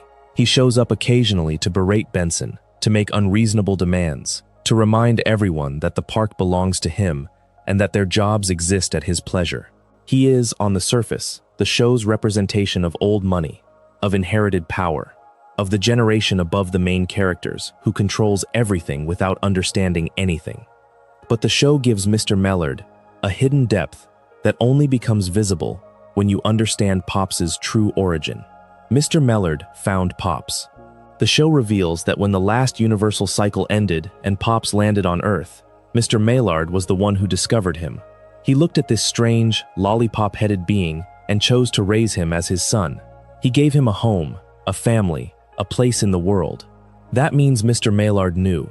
Maybe not the full cosmic truth. Maybe not the details about Lollyland and Anti-Pops and the cycle of the universe. But he knew that Pops was not human. He knew that Pops came from somewhere else, and he chose to love him anyway. He chose to build a life around this strange creature, to give him the park, to create a world where Pops could be safe and happy and innocent for as long as possible. Every time Mr. Maillard snaps at Benson, every time he makes an unreasonable demand about the park's maintenance, he is protecting the place where his son lives. The park is not a business to Mr. Maillard. It is a sanctuary. It is the place where he hid a cosmic being from a universe that would eventually come looking for him. And the grumpiness, the distance, the unwillingness to show affection, those are the behaviors of a man who loves something so much that he cannot bear to be soft about it, because softness would mean acknowledging that the thing he loves might someday be taken away. Mr. Maillard dies before the series finale. He leaves the park to Benson, the only person besides Pops who stayed loyal through everything. And the show lets that death happen quietly, off-screen, without fanfare. There is no dramatic death scene, no tearful goodbye, just the information that he is gone, and the park now belongs to someone else. The show treats Mr. Maillard's death the way the show treats most of its deepest moments, with restraint, with the understanding that sometimes the most powerful thing a story can do is not show you the moment, but let you feel its absence. Let us go even deeper now. Let us talk about something that lives beneath all the character work and the lore and the hidden details. Let us talk about the structure of regular show itself, because the structure is hiding something too. Regular show, for its first 6 seasons, operates on a formula. Mordecai and Rigby are given a task. They avoid the task. Their avoidance leads to a supernatural escalation. The escalation threatens to destroy the park, the city, the world, or the universe. They resolve the escalation, usually with help from Skips. Benson yells at them, "Reset, next episode." That formula is the show's contract with the audience. You know what you are getting. You know the shape of each episode before it starts. And that predictability is, for a show designed to be watched by people falling asleep, a feature, not a bug. The rhythm is soothing. The escalation is expected. The resolution is guaranteed. You can drift off during the climax and wake up during the next episode's setup, and you will be exactly where you expect to be. But here is the hidden fact about the formula. It was always a cage that the show was building around itself so that it could eventually break out. The formula taught the audience to expect standalone episodes. It taught the audience to expect resolution. It taught the audience to expect that nothing permanent would ever happen.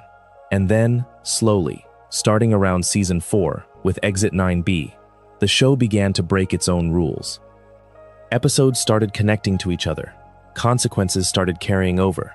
Characters started changing in ways that the formula said they should not. Rigby went back to school. Mordecai's romantic failures accumulated. Pops's cosmic destiny emerged. The formula was still there, still providing the skeleton for individual episodes, but the flesh on that skeleton was becoming something different, something serialized, something that demanded you watch in order, that punished you for skipping ahead, that rewarded you for remembering what happened 3 seasons ago. By season 8, the formula was gone entirely. The entire final season takes place in space. The park is literally launched off the surface of the Earth and into orbit.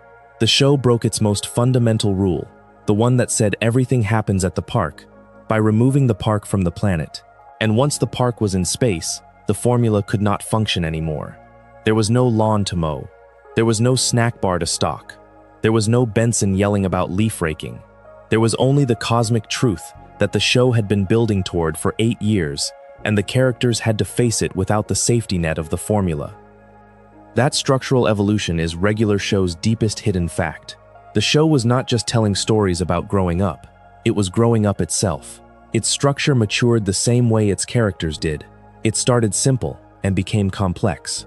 It started contained and became expansive. It started as a comedy and became a tragedy with jokes in it.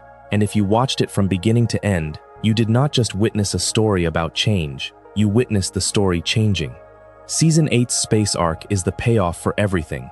The park crew is in space. They encounter new civilizations, new threats, new wonders.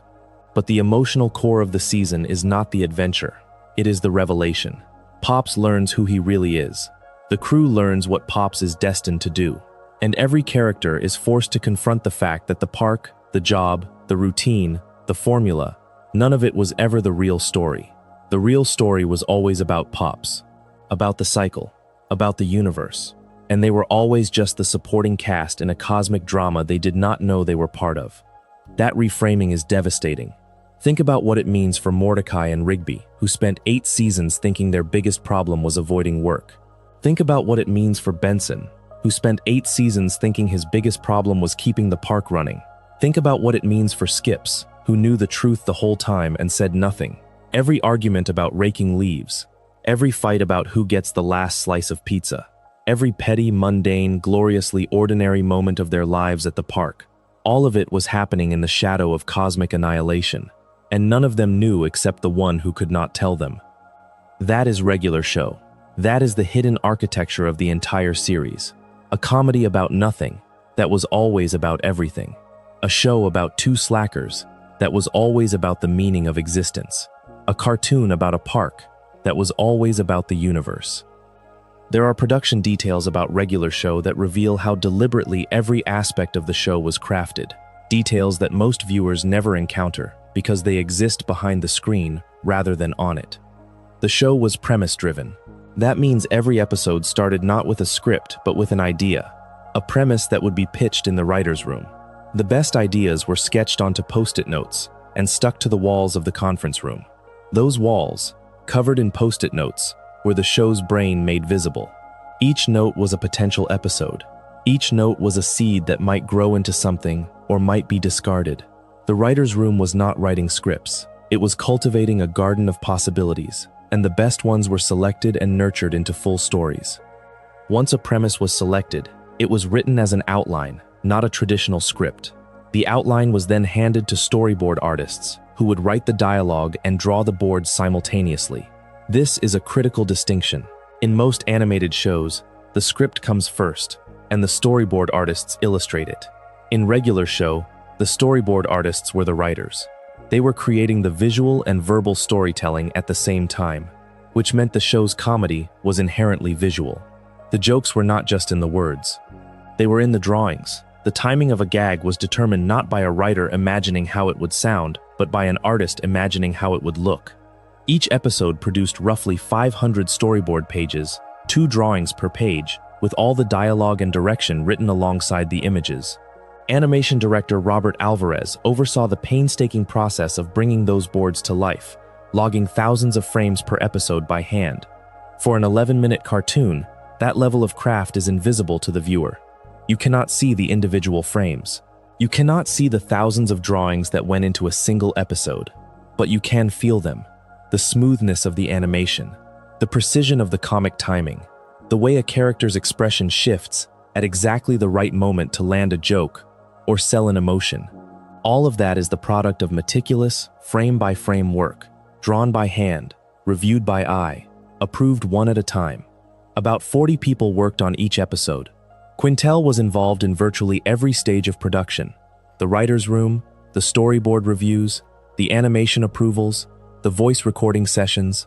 He voiced Mordecai and High Five Ghost himself, which meant he was literally performing the show's main character while also overseeing every other aspect of its creation. The intimacy of that involvement shows. Regular Show has a consistency of vision that comes from a single creative mind touching every part of the process. As the show progressed, writing became harder. Quintel has spoken about the challenge of coming up with new ideas for a show that had already produced hundreds of episodes. The writers would pitch something great, only to realize it was too similar to something they had already done. The show's own history became an obstacle.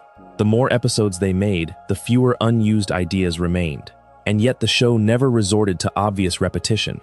It kept finding new angles, new escalations, new ways to combine its elements. The fact that Regular Show maintained its quality across 8 seasons and 244 episodes, with a premise that should have been exhausted by season 3, is a testament to the creative process that Quintel built. The post-it notes, the storyboard artists who were also writers, the director who was also the main character, the midnight traditions at CalArts that taught a generation of animators to create under pressure. All of it funneled into a show that never stopped finding new things to say. There is one more production detail that deserves attention. Regular Show and Adventure Time are siblings, born from the same creative ecosystem. Quintel and Pendleton Ward, Adventure Time's creator, had worked together on the marvelous misadventures of Flapjack. That shared pedigree produced 2 of the most important animated series of the decade. CalArts trained the animators. Flapjack gave them experience. And Cartoon Network, in a brief and beautiful window of creative risk-taking, gave them shows. The cultural impact of that era cannot be overstated. Regular Show, Adventure Time, Steven Universe, Gravity Falls. These shows proved that animation aimed at children could be formally ambitious, emotionally complex, and narratively sophisticated. They proved that a cartoon could make you laugh and make you think about the nature of existence in the same 11-minute episode. They proved that a show about 2 slackers at a park could contain within itself a mythology as rich and as carefully constructed as any prestige drama. Regular Show's specific contribution to this cultural moment was its tone. Where Adventure Time was whimsical and Steven Universe was earnest and Gravity Falls was mysterious, Regular Show was dry. It was the show that played everything straight. The most absurd things happened, and the characters reacted with annoyance rather than wonder. A portal to hell opens in the park, and Benson's primary concern is the insurance liability. The Grim Reaper shows up, and Mordecai's primary concern is whether this is going to make him late for his date. That tonal approach, treating the extraordinary as ordinary inconvenience, was Regular Show's unique gift to the animation landscape, and it came directly from Quintel's personality, from his natural, easygoing demeanor, from his inability to yell in real life, from the calm at the center of a man who created one of the most chaotic shows on television. Let us talk about one more hidden fact before we move on. Let us talk about the moment the show chose for its final episode's title and structure, because the choice reveals the show's deepest understanding of its own nature. The 3-part series finale is called A Regular Epic Final Battle. Parts 1 and 2 carry the main narrative, Pops versus Anti-Pops, the crew fighting for the universe, the sacrifice, the ending. But the 3rd segment of the finale is called The Power, the same title as the first episode. The show ends where it began. The circle closes. This is not just a cute callback. It is a structural statement. Regular Show is a show about cycles. The universe cycles. Pops and anti-pops cycle. The seasons cycle. The formula cycles. And the show itself cycles, returning to its beginning in its final moments, inviting you to see the whole series as one enormous loop. The first episode was about a magical keyboard that could alter reality. The final episode is about a cosmic battle that determines whether reality itself continues to exist. The stakes have changed. The scale has changed. But the essential question is the same. What happens when ordinary people are given access to extraordinary power? In the first episode, Mordecai and Rigby use the keyboard to send skips to the moon and then try to cover up the hole in their wall. In the last episode, Pops uses his cosmic power to save the universe and then dies. The arc of the entire series is contained in the distance between those two uses of power. Irresponsible to selfless, petty to cosmic, a hole in a wall to a hole in the fabric of existence. And the show plays Heroes by David Bowie over the final montage. That song, written in 1977, is about two people who can be heroes, just for one day, standing by the Berlin Wall, kissing as the guns shoot above their heads. The heroism in the song is not grand or permanent. It is small and temporary, and beautiful precisely because it cannot last. Pops's heroism is the same. He is a hero for one moment, one hug, one push into a star, and then he is gone. The show does not pretend his sacrifice is anything other than a loss. It does not frame his death as a victory. It frames it as the price. The universe continues. Pops does not.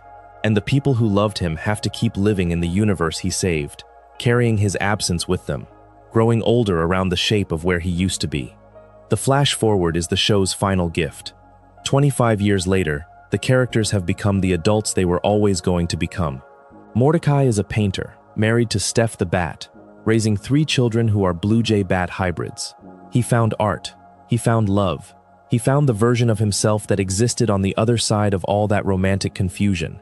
And that version turned out to be quieter and happier than anyone expected. Rigby married Eileen. They have children. He finished high school and built a life with the woman who waited for him. Muscle Man and Starla are still together, still loud, still themselves, with kids who are probably just as loud. High Five Ghost married Celia. They became famous DJs. A ghost and his love, making music, making a life. Benson inherited the park. He is still there, still managing, still the person who holds everything together. But now it is his, not Mr. Maillard's, his. The park is no longer a dead-end job. It is a legacy. They all come back to the park. Older, grayer, changed by years and children and careers and the slow, relentless work of being alive. They stand where they used to stand. They look at the fountain. They remember Pops. And the camera pulls back, the way it always does. Past the park, past the city, past the atmosphere, into the stars. And that is the final hidden fact of Regular Show. The show was never about the park. It was never about the job. It was never about the supernatural escalations, or the pop culture references, or the running gags.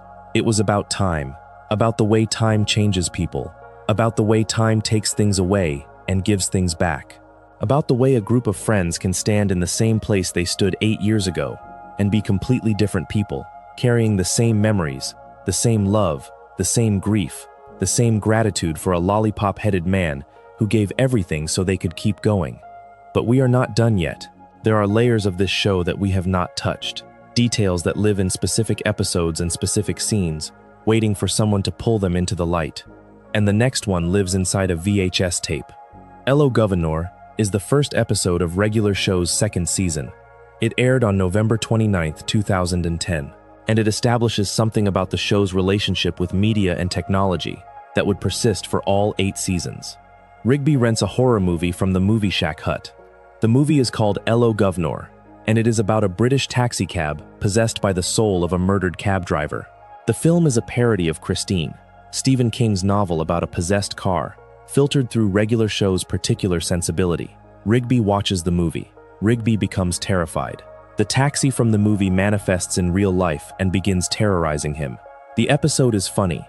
The image of Rigby, a small raccoon, being chased by a demonic British taxi, is inherently absurd. But the episode is also doing something important. It is establishing the show's central metaphor for media consumption. In regular show, the things you watch, the things you listen to, the things you play, they do not stay on the screen. They come through.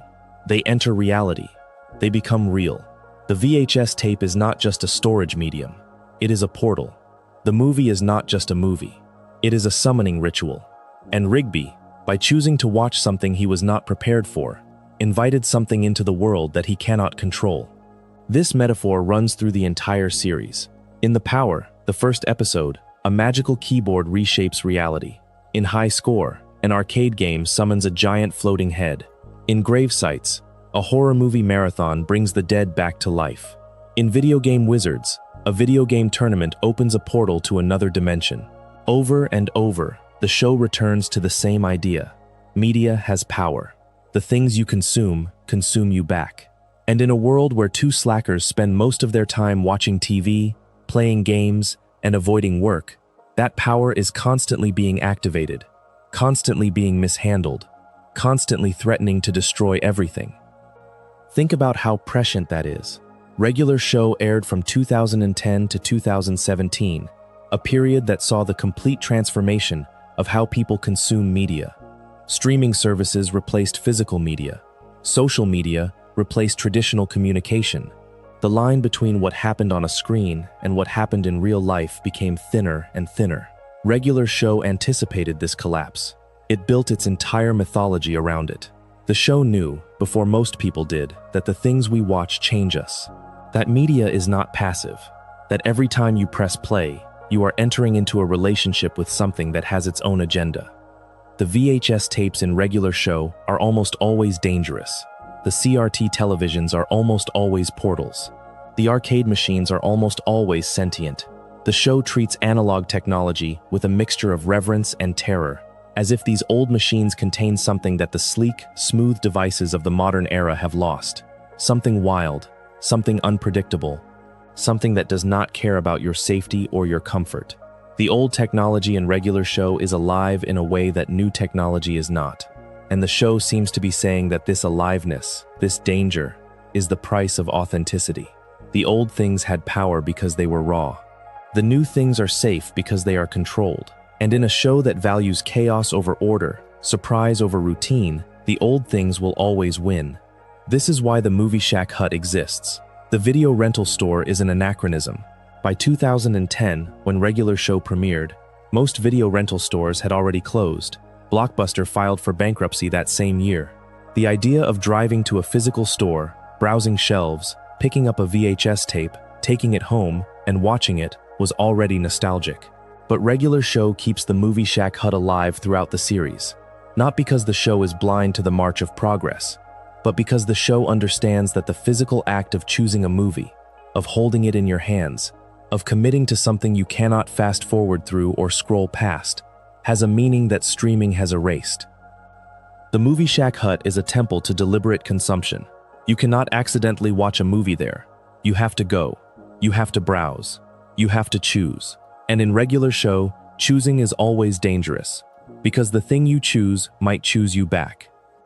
Let us talk about the baby ducks now, because the baby ducks are hiding one of regular show's most ambitious narrative experiments inside one of its most adorable recurring elements. The baby ducks first appear in A Bunch of Baby Ducks, the 23rd episode of Season 2, which aired on June 6, 2011. Mordecai and Rigby are draining the park fountain, a mundane task, and they find a group of baby ducks living in it. The ducks imprint on Rigby. They follow him everywhere. They call him Step Bro. They learn karate by watching him. And when a duck collector tries to kidnap them, the baby ducks do something that nobody expects. They fuse together into a giant humanoid duck creature and defeat the villain. That escalation, from adorable baby ducks to giant karate duck monster, is vintage regular show. But the show does not treat the baby ducks as a one-off joke. It brings them back, again and again, across multiple seasons. And each time they return, they are more powerful. Each time they fuse, the resulting creature is more formidable. The baby ducks are, over the course of the series, one of the most powerful entities in the entire regular show universe. And they started as a bunch of ducklings in a fountain. The culmination of the baby duck storyline is the brilliant Century Duck Crisis special, a half-hour episode that aired during Season 6. The episode is a love letter to Japanese mecha anime. The baby ducks, now fully grown, fuse with Mordecai and Rigby into a form called Hyperduck. When Hyperduck is not powerful enough to defeat the villains, the geese, the rest of the park crew joins the fusion. Everyone becomes part of the mecha. Everyone contributes their power. The episode features giant robot battles, dramatic power-ups, and the kind of escalating stakes that define the mecha genre. And here is the hidden fact. The Baby Duck storyline is, underneath the comedy and the anime references, a story about found family. Rigby did not choose the baby ducks. They chose him. They imprinted on him, the way real ducks imprint on the first moving thing they see after hatching. And Rigby, the character who spent the series struggling with commitment and responsibility, became the most devoted surrogate parent in the show. He protects the ducks. He fights for them. He lets them follow him everywhere, even when it is inconvenient, even when Benson yells at him about it, because they chose him, and he will not abandon something that chose him. The baby ducks are the antithesis of Rigby's relationship with his own family. Where Rigby's father doubted him, the baby ducks trusted him absolutely. Where Don, Rigby's younger brother, made Rigby feel inadequate, the baby ducks made Rigby feel needed. The ducks filled a gap in Rigby's emotional life that the show never explicitly names, but always implicitly acknowledges. Every time the baby ducks return, every time they call Rigby stepbro and fuse into a giant warrior to fight alongside him, they are doing what Rigby's own family never did. They are telling him he is enough. And the fusion itself is a metaphor that the show uses with extraordinary consistency. In regular show, power comes from connection. The baby ducks are small individually. Together, they are enormous. The park crew is ordinary individually. Together, they can fight gods. The message is not subtle, but it does not need to be. Power is relational. Strength is collective. The people you choose to stand with determine what you are capable of. And Rigby, the dropout, the slacker, the saboteur, the man who thought he was not enough, turns out to be the person that a bunch of baby ducks chose to follow. He turns out to be the core of the most powerful fusion in the show. He turns out to be essential.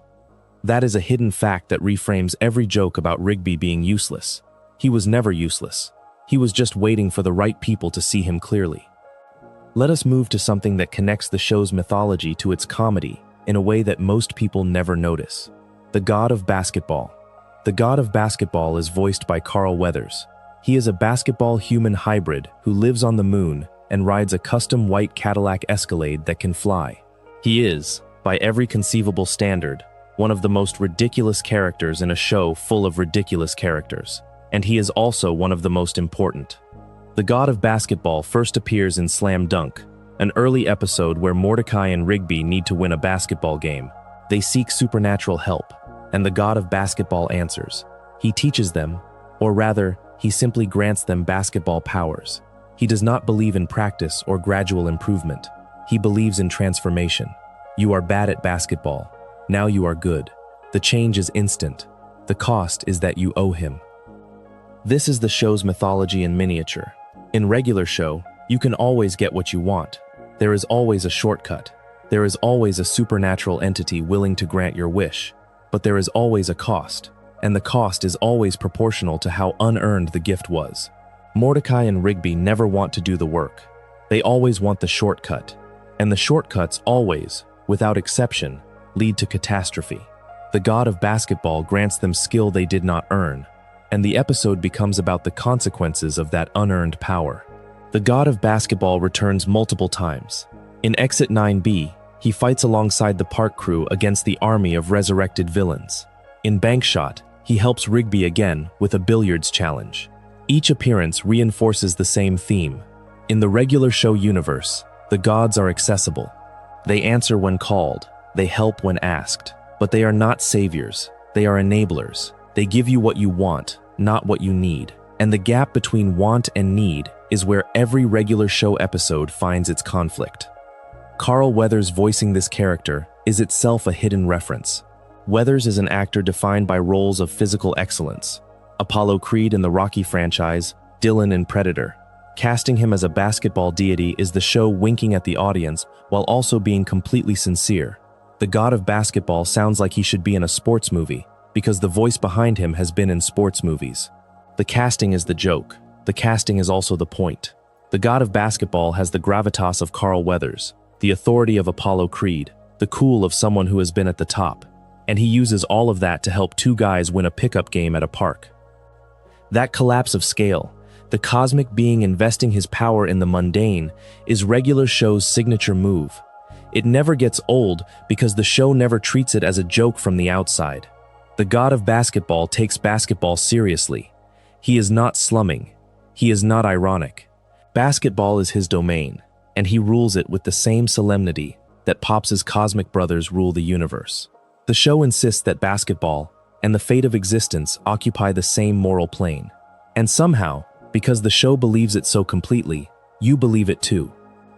There is a thread running through regular show that we have not pulled on yet, and it is one of the most revealing hidden facts about the show's emotional architecture. The thread is this: almost every main character in regular show is performing a version of themselves that is not quite true. Mordecai performs confidence he does not have. His cool demeanor is a mask over deep insecurity, especially around women. When the mask slips, you see the real Mordecai, nervous, indecisive, desperate to be liked, terrified of being honest about what he wants. Rigby performs indifference he does not feel. His slacker attitude is armor against the fear of trying and failing. When the armor cracks, you see the real Rigby, ambitious, desperate to prove himself, carrying the guilt of the worst thing he has ever done. Benson performs authority he does not trust. His anger is learned behavior, not natural temperament. When the anger subsides, you see the real Benson, a creative person trapped in a managerial role, a dreamer who stopped dreaming, a man who yells because silence terrifies him more than conflict.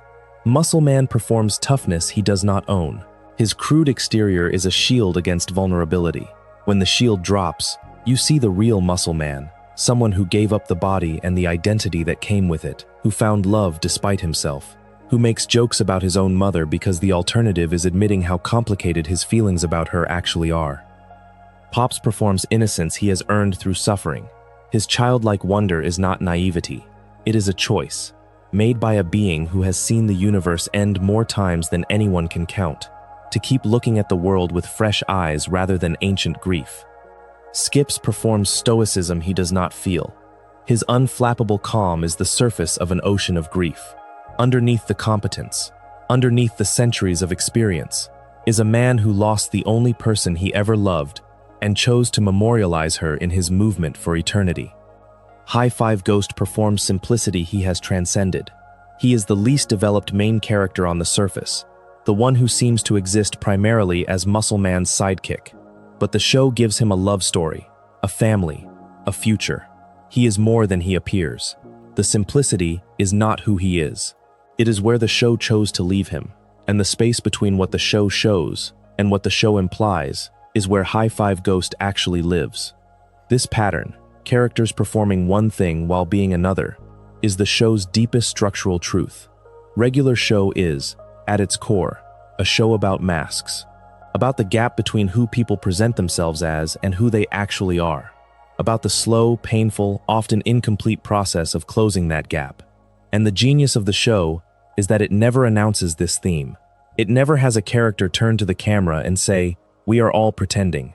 It just shows you, episode after episode, season after season. It shows you people pretending, and then it shows you what happens when the pretense fails. The pretense always fails, and what emerges from the failure is always more interesting, more painful, and more real than the performance that preceded it. That is the hidden fact that unifies everything in regular show. Every character arc, every relationship, every supernatural escalation, every running gag, all of it serves the same thesis.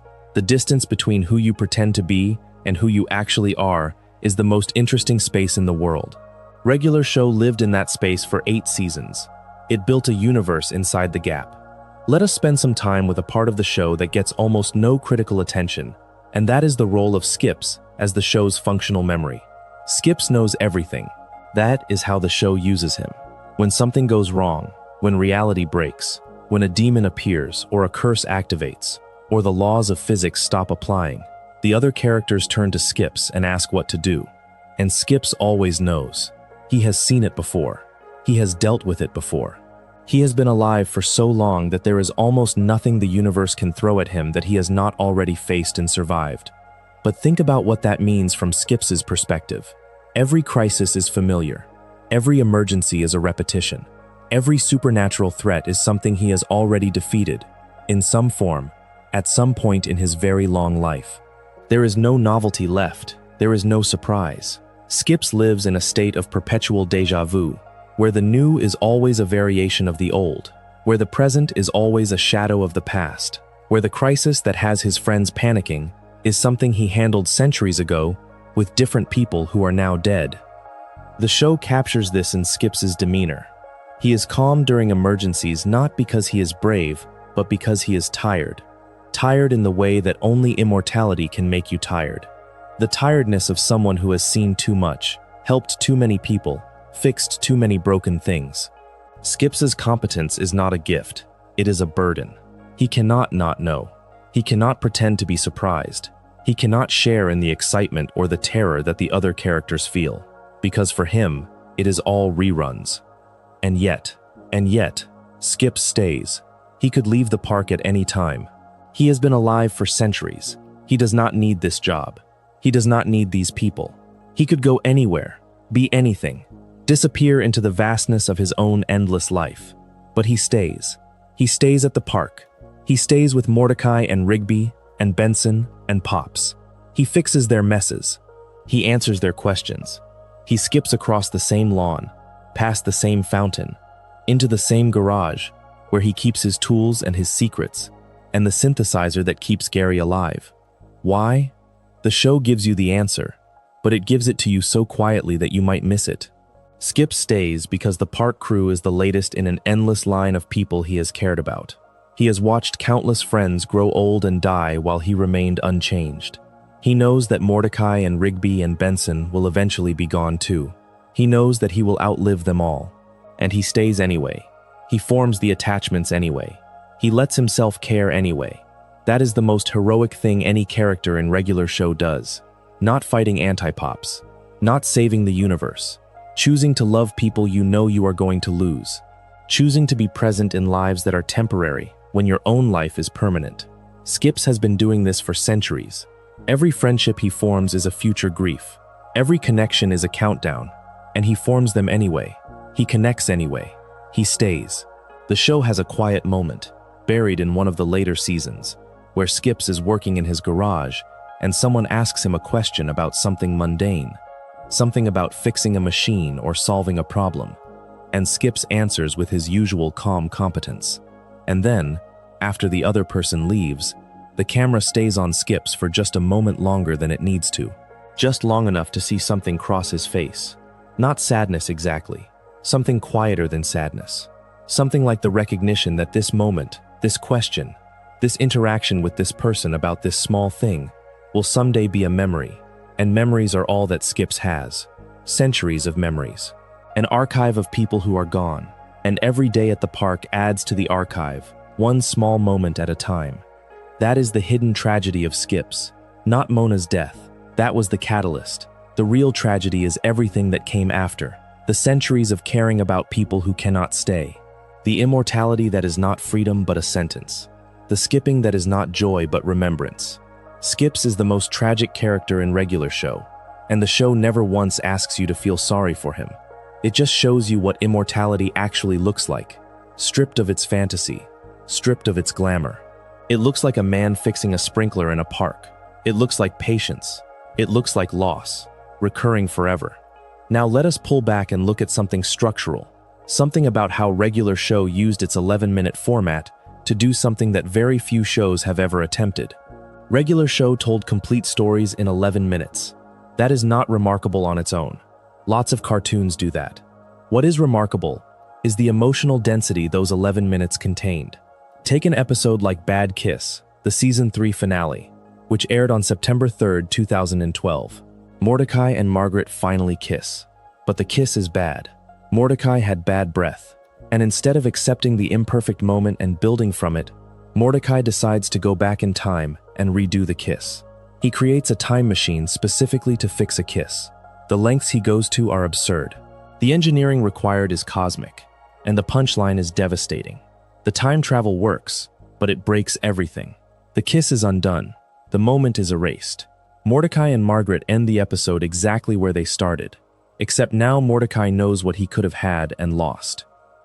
In 11 minutes, the show told a story about the tyranny of perfectionism, about the way our desire to fix imperfect moments destroys them, about the specific cruelty of being given exactly what you want and then losing it because you tried to make it better. The episode is a comedy. It has time machines and car chases and visual gags, but underneath the comedy, it is a meditation on acceptance, on the difference between wanting something and being willing to receive it as it comes. Imperfect, messy, with bad breath and awkward timing. Mordecai cannot accept imperfection, and that inability costs him the thing he wanted most. 11 minutes. That is all the show needed to contain that entire emotional arc. Introduction, escalation, climax, consequence, and a final image that lingers. Regular show did this week after week, 244 times. Each episode a tiny, complete work. Each episode a brick in the larger structure. The individual episodes were jewels. The series they formed was a cathedral. Or take Butt Dial, the season 3 episode where Mordecai accidentally leaves a voicemail for Margaret while his phone is in his pocket. The voicemail captures him singing a song about his feelings for her. When Margaret finds the voicemail, the audience expects the worst. They expect humiliation. They expect the cruelty that television usually deploys when a character's private feelings are exposed against their will. But regular show does something different. Margaret listens to the voicemail. She laughs, not cruelly, warmly. She finds it endearing. She saves it as Mordecai's personal ringtone. The moment that should have been devastating becomes, instead, the moment that brings them closer. The show subverts the expectation of cringe comedy. It refuses to punish Mordecai for having feelings. It rewards his vulnerability, accidentally expressed, with the kindness he was too afraid to hope for. That subversion is regular show at its best.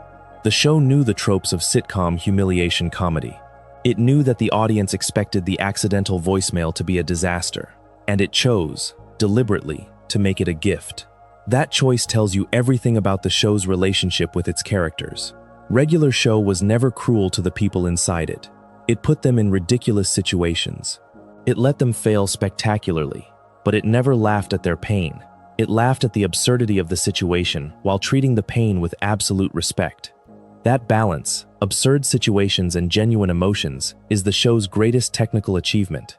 It is harder than it looks. Most shows err in one direction or the other. They either go too silly and the emotions feel hollow, or they go too serious and the comedy feels forced. Regular show held both in perfect tension for 8 seasons. The comedy made the emotions bearable. The emotions made the comedy meaningful. Neither could exist without the other. They were the show's version of pops and anti-pops, two forces that needed each other to function, two halves of a whole that was greater than the sum of its parts. There is one more hidden fact about regular show that ties everything together, and it has to do with the show's understanding of work. Because regular show is, at its most fundamental level, a show about work. Not in the way that The Office is about work, satirizing corporate culture, and finding humor in the soul-crushing monotony of bureaucracy. Regular show is about work in a more philosophical sense. It is about the question of what you owe the world and what the world owes you. It is about the tension between labor and leisure, between responsibility and freedom, between the thing you have to do and the thing you want to do. Mordecai and Rigby do not want to work. That is the premise. They are groundskeepers at a park, and they will do anything, literally anything, including accidentally summoning demons and breaking the fabric of reality to avoid doing their jobs. They are, by any reasonable standard, terrible employees. Benson is right to yell at them. They deserve to be fired. They deserve to be fired in almost every episode. But the show does not fire them. The show keeps them employed. The show lets them fail at work over and over again and never faces the ultimate consequence. And this is not just a narrative convenience. It is a philosophical statement. Regular show is saying something about the relationship between work and identity that is more nuanced than get a job or follow your passion. The park is not where Mordecai and Rigby work. The park is where Mordecai and Rigby live. It is where their friends are. It is where their stories happen. It is where reality bends and magic enters, and the ordinary becomes extraordinary. The work itself, the raking and the mowing, and the snack bar maintenance, is meaningless. Nobody watches regular show because they care about the condition of the park's lawns. The work is the frame. The life that happens inside the frame is the painting. And here is the hidden fact. By the end of the series, work has become the least important thing in every character's life. Mordecai leaves the park to become a painter. Rigby leaves to be a husband and father. High Five Ghost leaves to be a DJ. Muscle Man stays but redefines his relationship with the park entirely. Only Benson remains in the same job, and even that is transformed, because the park is now his, not a burden he carries for someone else. The show spent 8 seasons using work as the thing the characters had to escape from in order to have adventures. And then, in its final moments, it revealed that the real escape was not from work, but into life. The park was always just the place where life happened. The jobs were always just the excuse for being there. And the adventures, the demons and the time travel and the cosmic battles, those were always just the universe's way of reminding 2 slackers that there was more to existence than they were willing to admit. That is one of the deepest hidden facts of regular show. But there are still more, and some of them live in the spaces between the things we have already discussed, in the connective tissue that holds the show together. Let us go back to the very beginning, not to 2 p.m., not to CalArts, to the second episode of the show itself. Just set up the chairs. It aired on September 13th, 2010, exactly 1 week after the premiere. And in its 11 minutes, it told you everything you needed to know about the show's moral philosophy. The premise could not be simpler. There is a birthday party at the park. Benson assigns jobs to everyone. Muscle Man and High Five Ghost pick up the entertainment. Skip sets up the bouncy castle. Mordecai and Rigby set up the chairs. That is it. Set up chairs. The most basic possible task. The lowest possible bar. Mordecai and Rigby complain. They want a better job. A more important job. They want Benson to trust them with something meaningful. And Benson, with the weariness of a man who has been through this exact argument hundreds of times, tells them the truth. He cannot even trust them to set up chairs. They have not earned trust for anything more. Mordecai and Rigby are offended. They are determined to prove Benson wrong. They set up the chairs, but they also get distracted. They also make mistakes. They also unleash a monster that terrorizes the entire park and ruins the birthday party. They prove Benson right. They cannot even set up chairs without causing a catastrophe. And here is the hidden fact embedded in this episode, the one that the entire series rests upon. Mordecai and Rigby are not heroes who happen to work at a park. They are genuinely bad employees who happen to live in a universe where their incompetence triggers cosmic events. The show does not pretend that they are secretly competent. It does not pretend that their failures are someone else's fault. It lets them be genuinely, authentically, consistently bad at their jobs, and then it builds an entire mythology around the consequences of that failure. In most shows, the protagonist's failures are temporary setbacks on the road to eventual competence. Regular show rejects that model. Mordecai and Rigby do not get better at their jobs. They get better as people, yes. They grow emotionally. They form relationships. They face their fears. But they never become good employees. They never earn Benson's trust through professional competence. The show separates personal growth from professional success and says, clearly, that only one of those things matters. That is a radical message for a show aimed at young people. Most media tells you that success looks like being good at your job, climbing the ladder, impressing your boss. Regular show says no. Success looks like loving the people next to you. Success looks like showing up for your friends. Success looks like fighting a demon in the parking lot because your best friend accidentally summoned it, and then going back to not raking leaves. The job does not define you. The relationships define you. And the universe, with all its chaos and all its monsters and all its impossible escalations, is just the stage where those relationships are tested. Benson knows this, even if he cannot articulate it. That is why he never fires Mordecai and Rigby. Not really. He threatens to. He screams about it.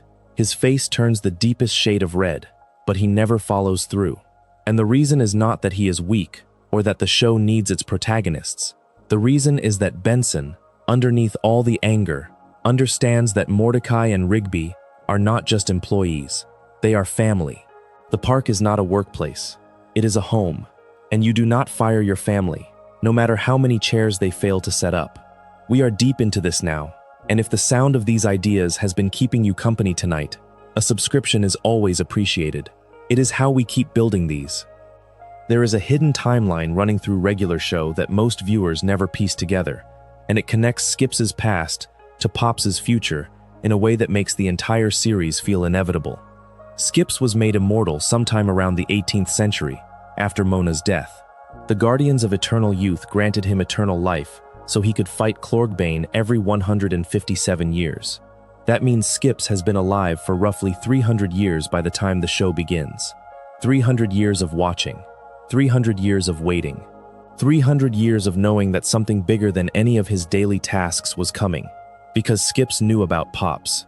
Maybe not the full truth, not at first, but he knew that the Guardians of Eternal Youth were preparing for something. He knew that their interest in the park was not casual. He knew that the lollipop-headed man who lived in the park house was more than he appeared, and he stayed. He took a job as a groundskeeper at a park owned by a man who had adopted a cosmic being, and he waited for the cycle to reach its conclusion. Think about what Skip's daily life must have been like, knowing what he knew. Fixing sprinklers while thinking about the end of the universe.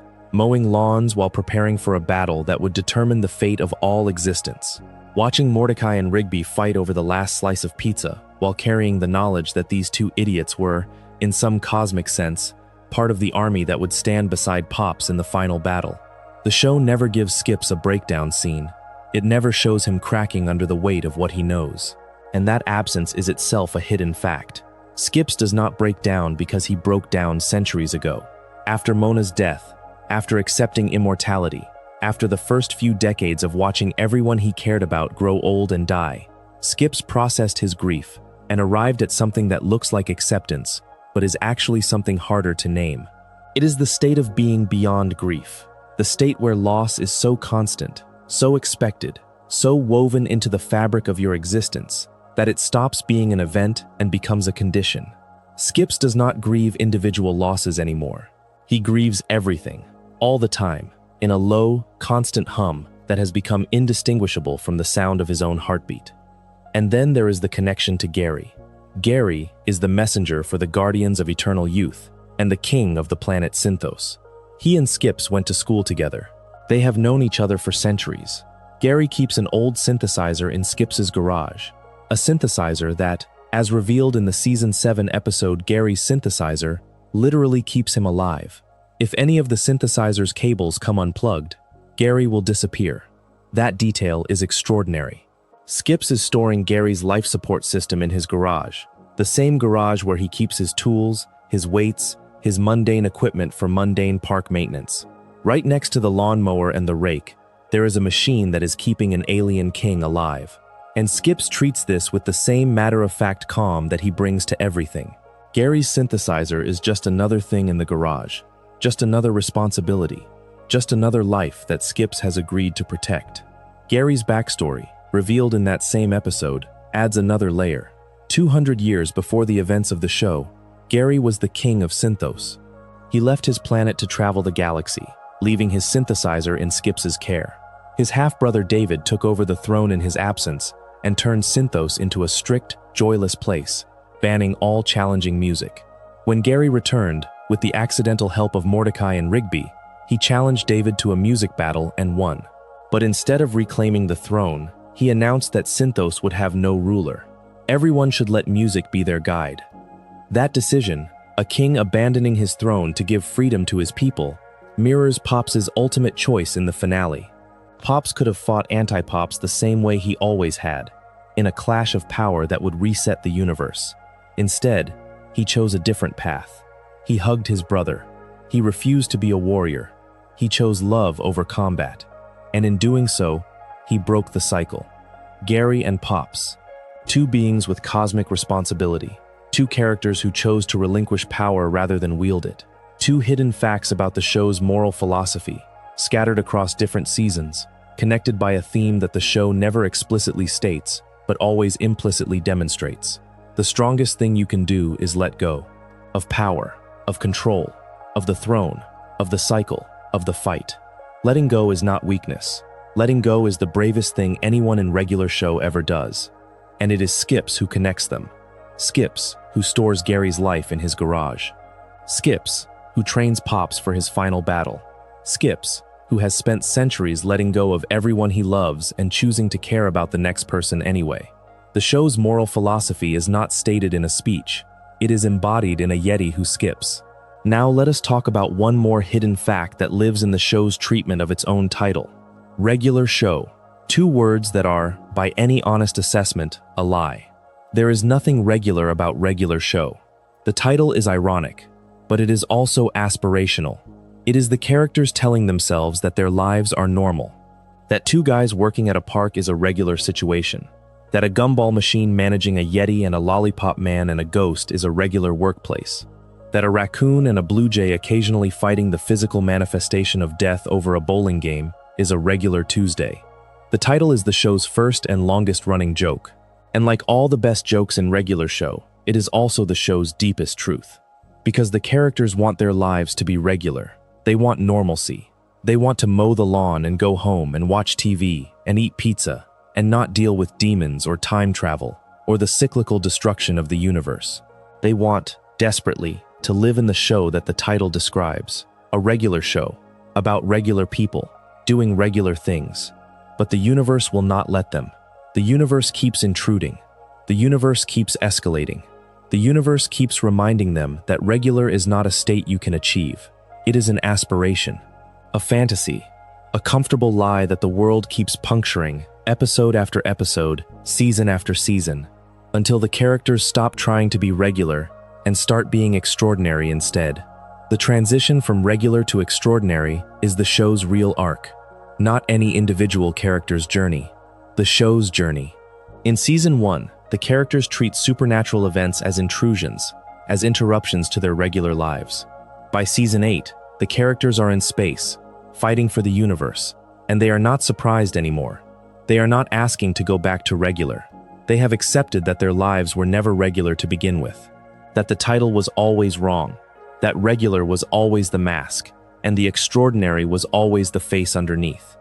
And in the finale, when the flash forward shows them 25 years later, living regular lives, raising families, working jobs, growing old, the irony comes full circle. They finally got the regular lives they always wanted, but only after saving the universe, only after losing Pops, only after proving that they were capable of something extraordinary. The regular ending is earned. It is not the default state they fell back into. It is the reward for everything they went through. Regular, in the end, is not what you start with. It is what you earn. The show knew that from the beginning. The title was always a promise, not a description of what the show would be, but a description of what the characters would fight to protect. Their right to be regular, their right to be ordinary, their right to have small, quiet, unremarkable lives in a universe that kept trying to pull them into the cosmic and the impossible. The title is not ironic. The title is the prize. Let us talk, finally, about the way regular show handled the passage of time in its final moments, because the way a show ends is the last hidden fact it reveals about itself. The flash forward in a regular epic final battle does not show you what happens immediately after Pops' death. It jumps 25 years. In those 25 years, entire lives are lived off screen. Mordecai goes to art school. He meets Steph. They fall in love. They have 3 children, Blue Jay Bat hybrids who look like something only regular show would create. Rigby and Eileen get married. They have 2 daughters. Rigby, the dropout, the saboteur, the man who forged a rejection letter to keep his best friend close, becomes a father, a husband, a homeowner. He becomes everything he was afraid he could never be. The show does not show you these transformations. It shows you the results. It trusts you to fill in the gaps. It trusts you to imagine Mordecai's first art show, Rigby's wedding day, Muscle Man changing diapers, High Five Ghost's first DJ set, Benson's quiet morning at the park he now owns. The show gives you the endings and lets you write the middles. That trust is the final hidden fact. Regular show trusted its audience, not just to get the jokes, not just to follow the lore, not just to notice the 5 fingers and the ghost with a shadow. It trusted them to care about fictional characters made of flat color and simple lines. To care about a blue jay and a raccoon and a gumball machine enough that seeing them 25 years older, 25 years changed, would mean something, would feel like something, would land not as a narrative device but as a gift. And it did. It landed.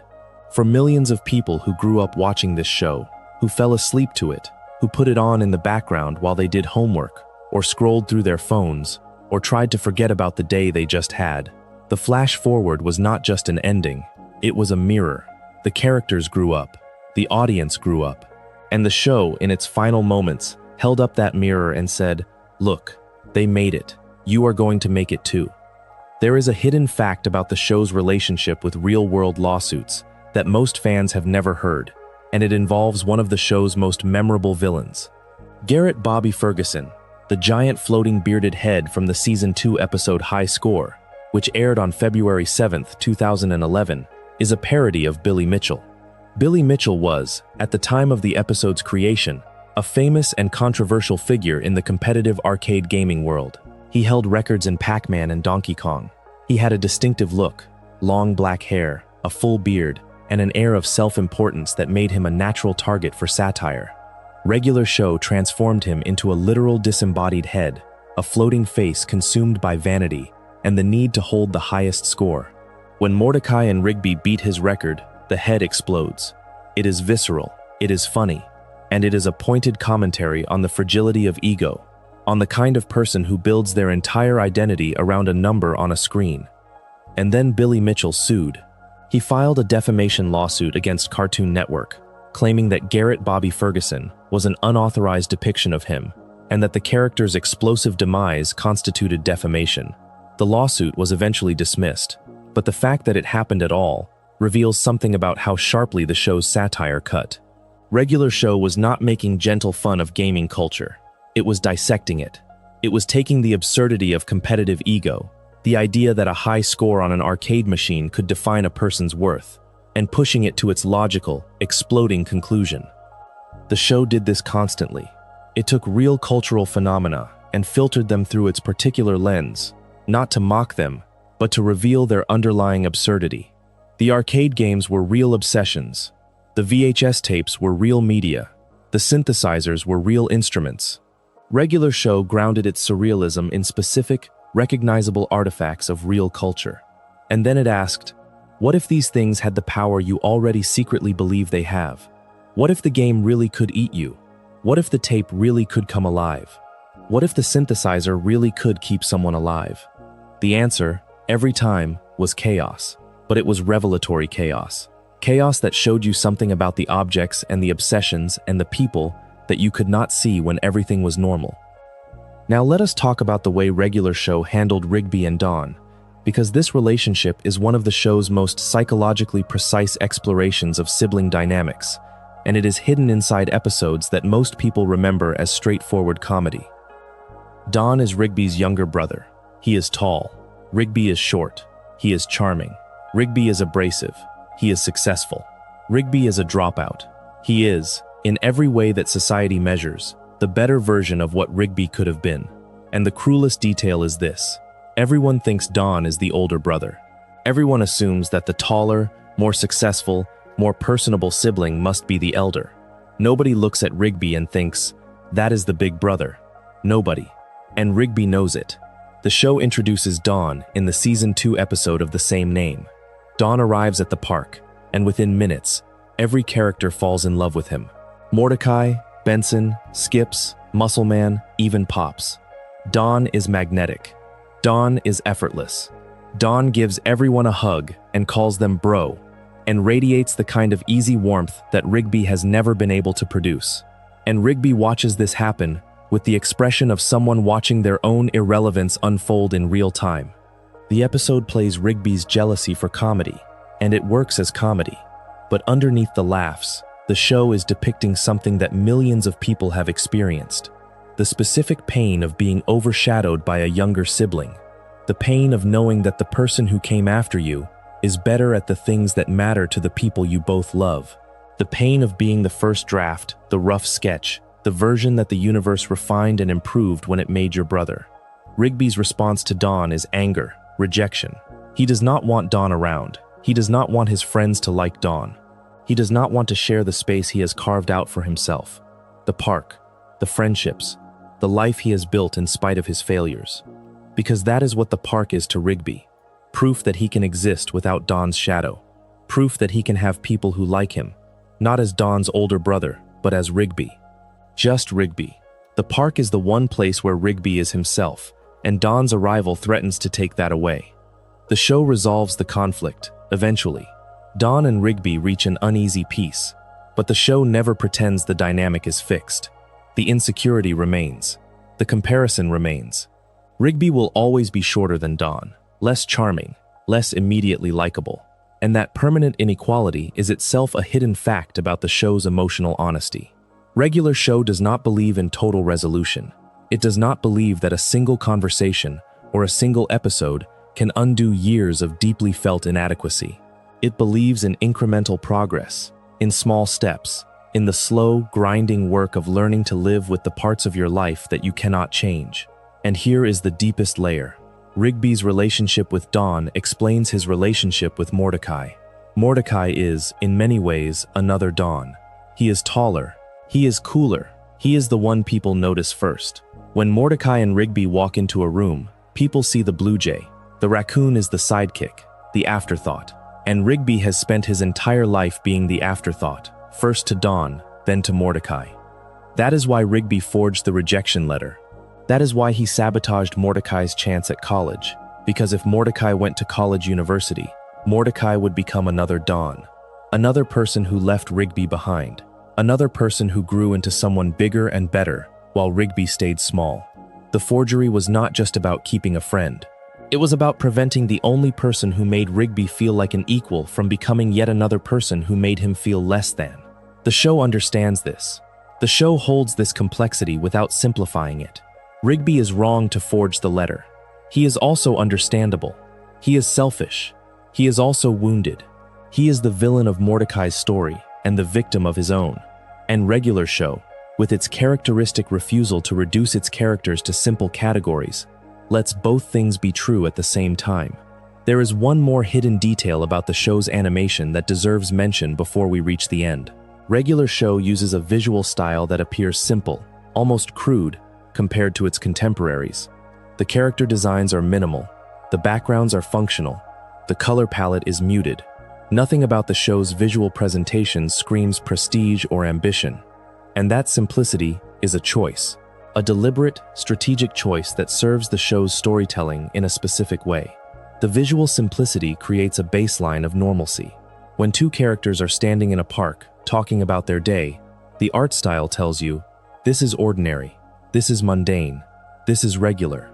And when the supernatural arrives, when a portal opens or a demon materializes, or reality cracks like glass, the contrast between the simple art style and the extreme event creates a visual dissonance that amplifies the surrealism. The ordinariness of the art makes the extraordinary moments feel even more extraordinary. If the show looked like a Miyazaki film all the time, the escalations would have nowhere to go. By starting from a place of visual understatement, regular show gave itself room to escalate. The gap between the art's simplicity and the story's complexity was, itself, a form of comedy. A visual joke that the show told in every frame.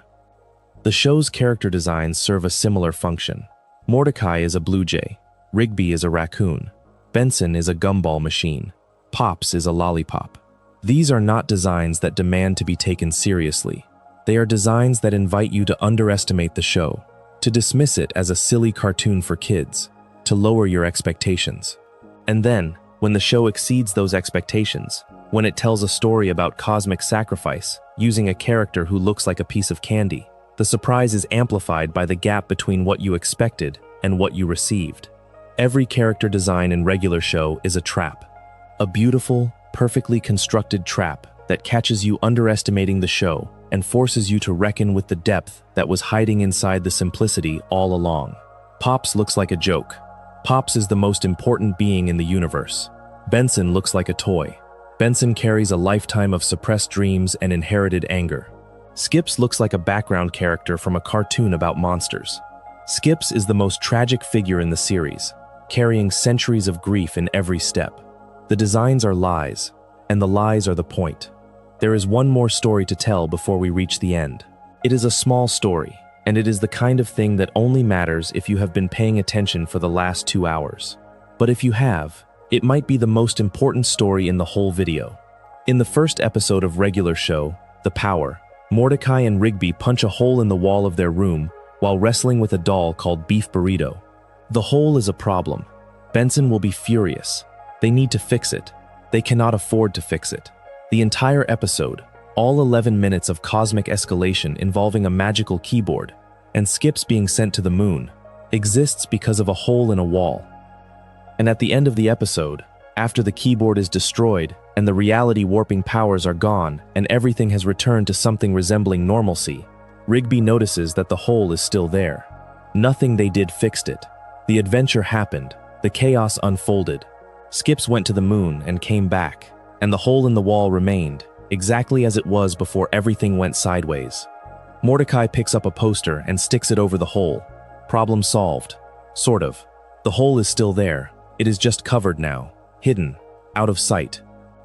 That is the show in a single image. The hole in the wall. The poster over it. The problem that never really gets fixed. Just hidden. Just papered over. Just moved out of sight until the next crisis makes you forget it was ever there. Mordecai and Rigby are very good at covering holes. They are very bad at repairing them. And the entire series, all 8 seasons, all 244 episodes, is about what happens when you cover enough holes with enough posters and the wall eventually cannot hold. Because the walls do fall. Not in the first season, not in the second, but eventually. Rigby's secret about the rejection letter comes out. Mordecai's romantic indecision catches up to him. Benson's anger reveals its source. Pops's true identity emerges. Every hidden thing surfaces. Every covered hole is exposed. The show spent 8 seasons building a structure out of secrets, and then, with the patience of a master storyteller, let the secrets emerge one by one until the structure stood revealed for what it really was. Not a comedy about a park, but a drama about people learning to stop hiding from themselves. The poster over the hole is the first hidden fact in regular show, and in a way, it is the last one too, because the show was always about what you hide and what you reveal, what you cover up and what you expose, what you paper over and what you finally, after years of avoidance, choose to face. Mordecai faced his own cowardice in love. Rigby faced his own sabotage. Benson faced his own origins. Muscle Man faced his own performance. Pops faced his own destiny. Skips faced his own eternity. Each of them had a hole in their wall. Each of them spent years covering it with a poster. And each of them, by the end, had to pull the poster down and look at the damage underneath and decide what to do about it. Some of them repaired the hole. Some of them lived with it. Some of them repaired the hole. Some of them lived with it. Some of them repaired the hole. Some of them repaired the hole. Some of them repaired the hole. Some of them repaired the hole. Some of them repaired the hole. That was the show's final gift to its characters. The dignity of honesty. The mercy of truth. The recognition that a wall with a visible hole is stronger than a wall with a hidden one, because at least you know where the weakness is. At least you can plan around it. At least you can stop pretending. Regular show pretended, for years, to be something simple. Something regular. Something you could fall asleep to without missing anything important. And then, if you were awake, if you were watching, if you were willing to look past the poster and see the hole, it showed you something extraordinary. It showed you that the simplest stories contain the deepest truths. That a cartoon about a park can hold the entire weight of human experience. That 2 slackers and a gumball machine and a lollipop man can teach you more about love and loss and growing up than most prestige dramas ever manage. That is the deepest hidden fact of regular show. The show was never about the park. It was never about the job. It was never about avoiding work. The universe is bigger than your comfort zone. The moment you stop trying to control everything and start letting things happen, the magic begins. Mordecai and Rigby never went looking for adventure. Adventure came to them, through the park, through the fountain, through a hole in the wall covered by a poster. They did not choose the cosmic chose them. And the show's thesis, stated in every escalation, every supernatural intrusion, every moment where a simple task becomes a battle for the fate of existence, is this: You are not living a small life. You are living a life that happens to look small from the outside. The universe is always bigger than you think. The stakes are always higher than you know. And the people standing next to you, the ones you take for granted, the ones you argue with about whose turn it is to rake, they are the most important people in the world. Not because they are special, because they are yours. Regular show ran for 8 seasons, 244 episodes, 7 years of television, from September 6, 2010 to January 16, 2017. It started as a student film about 2 guys at a gas station, made in 48 hours by a young man who pulled a random word from a hat and turned it into a universe. It ended as an epic about the fate of existence itself, with a lollipop-headed man hugging his evil twin brother and pushing both of them into a star to save everything and everyone he had ever known. Between those 2 points, the show did something that very few works of art in any medium have ever accomplished. It hid its deepest truths inside its silliest moments. It buried its most devastating revelations inside its most ridiculous premises. It took the simplest possible container, 2 guys avoiding work at a park, and filled it with stories about immortality, sacrifice, the cyclical nature of the universe, the cost of love, the weight of grief, the terror of growing up, and the quiet heroism of choosing to care about people even when you know you are going to lose them. It gave a generation of viewers something they did not know they needed. A show that met them where they were, in their bedrooms, on their couches, half asleep with the lights off, and told them that the world was bigger than they thought, that the stakes were higher than they knew, that the people beside them mattered more than they realized, that a regular life, a truly regular life, with all its failures and embarrassments and holes in the wall, was worth fighting for, worth saving, worth remembering. And if you were paying attention through all of this, if you counted the fingers on Skips's hands and noticed the shadow beneath High Five Ghost, and listened to the stories the characters told each other on Halloween, and wondered why a Yeti skips everywhere he goes, and asked yourself what a lollipop man was really smiling about, you found it. You found the hidden facts. You found the lore. You found the show that regular show was always pretending it was not. A show about everything disguised as a show about nothing. A love letter to friendship written in the language of absurdity. A meditation on mortality performed by immortals. A warning about the cost of hiding, wrapped in the comedy of people who hide from everything, including their own potential. A story about the end of the universe, told by 2 guys who could not even set up chairs.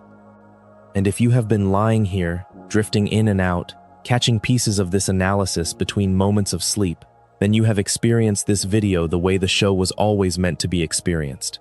Not all at once, not with perfect attention, but in pieces, in fragments, in the half-conscious space where ideas settle into your mind without resistance, where the themes become feelings, and the facts become dreams, and the distance between a cartoon about a park and the reality of your own life becomes so small that you cannot tell where one ends and the other begins. That is where regular show lives.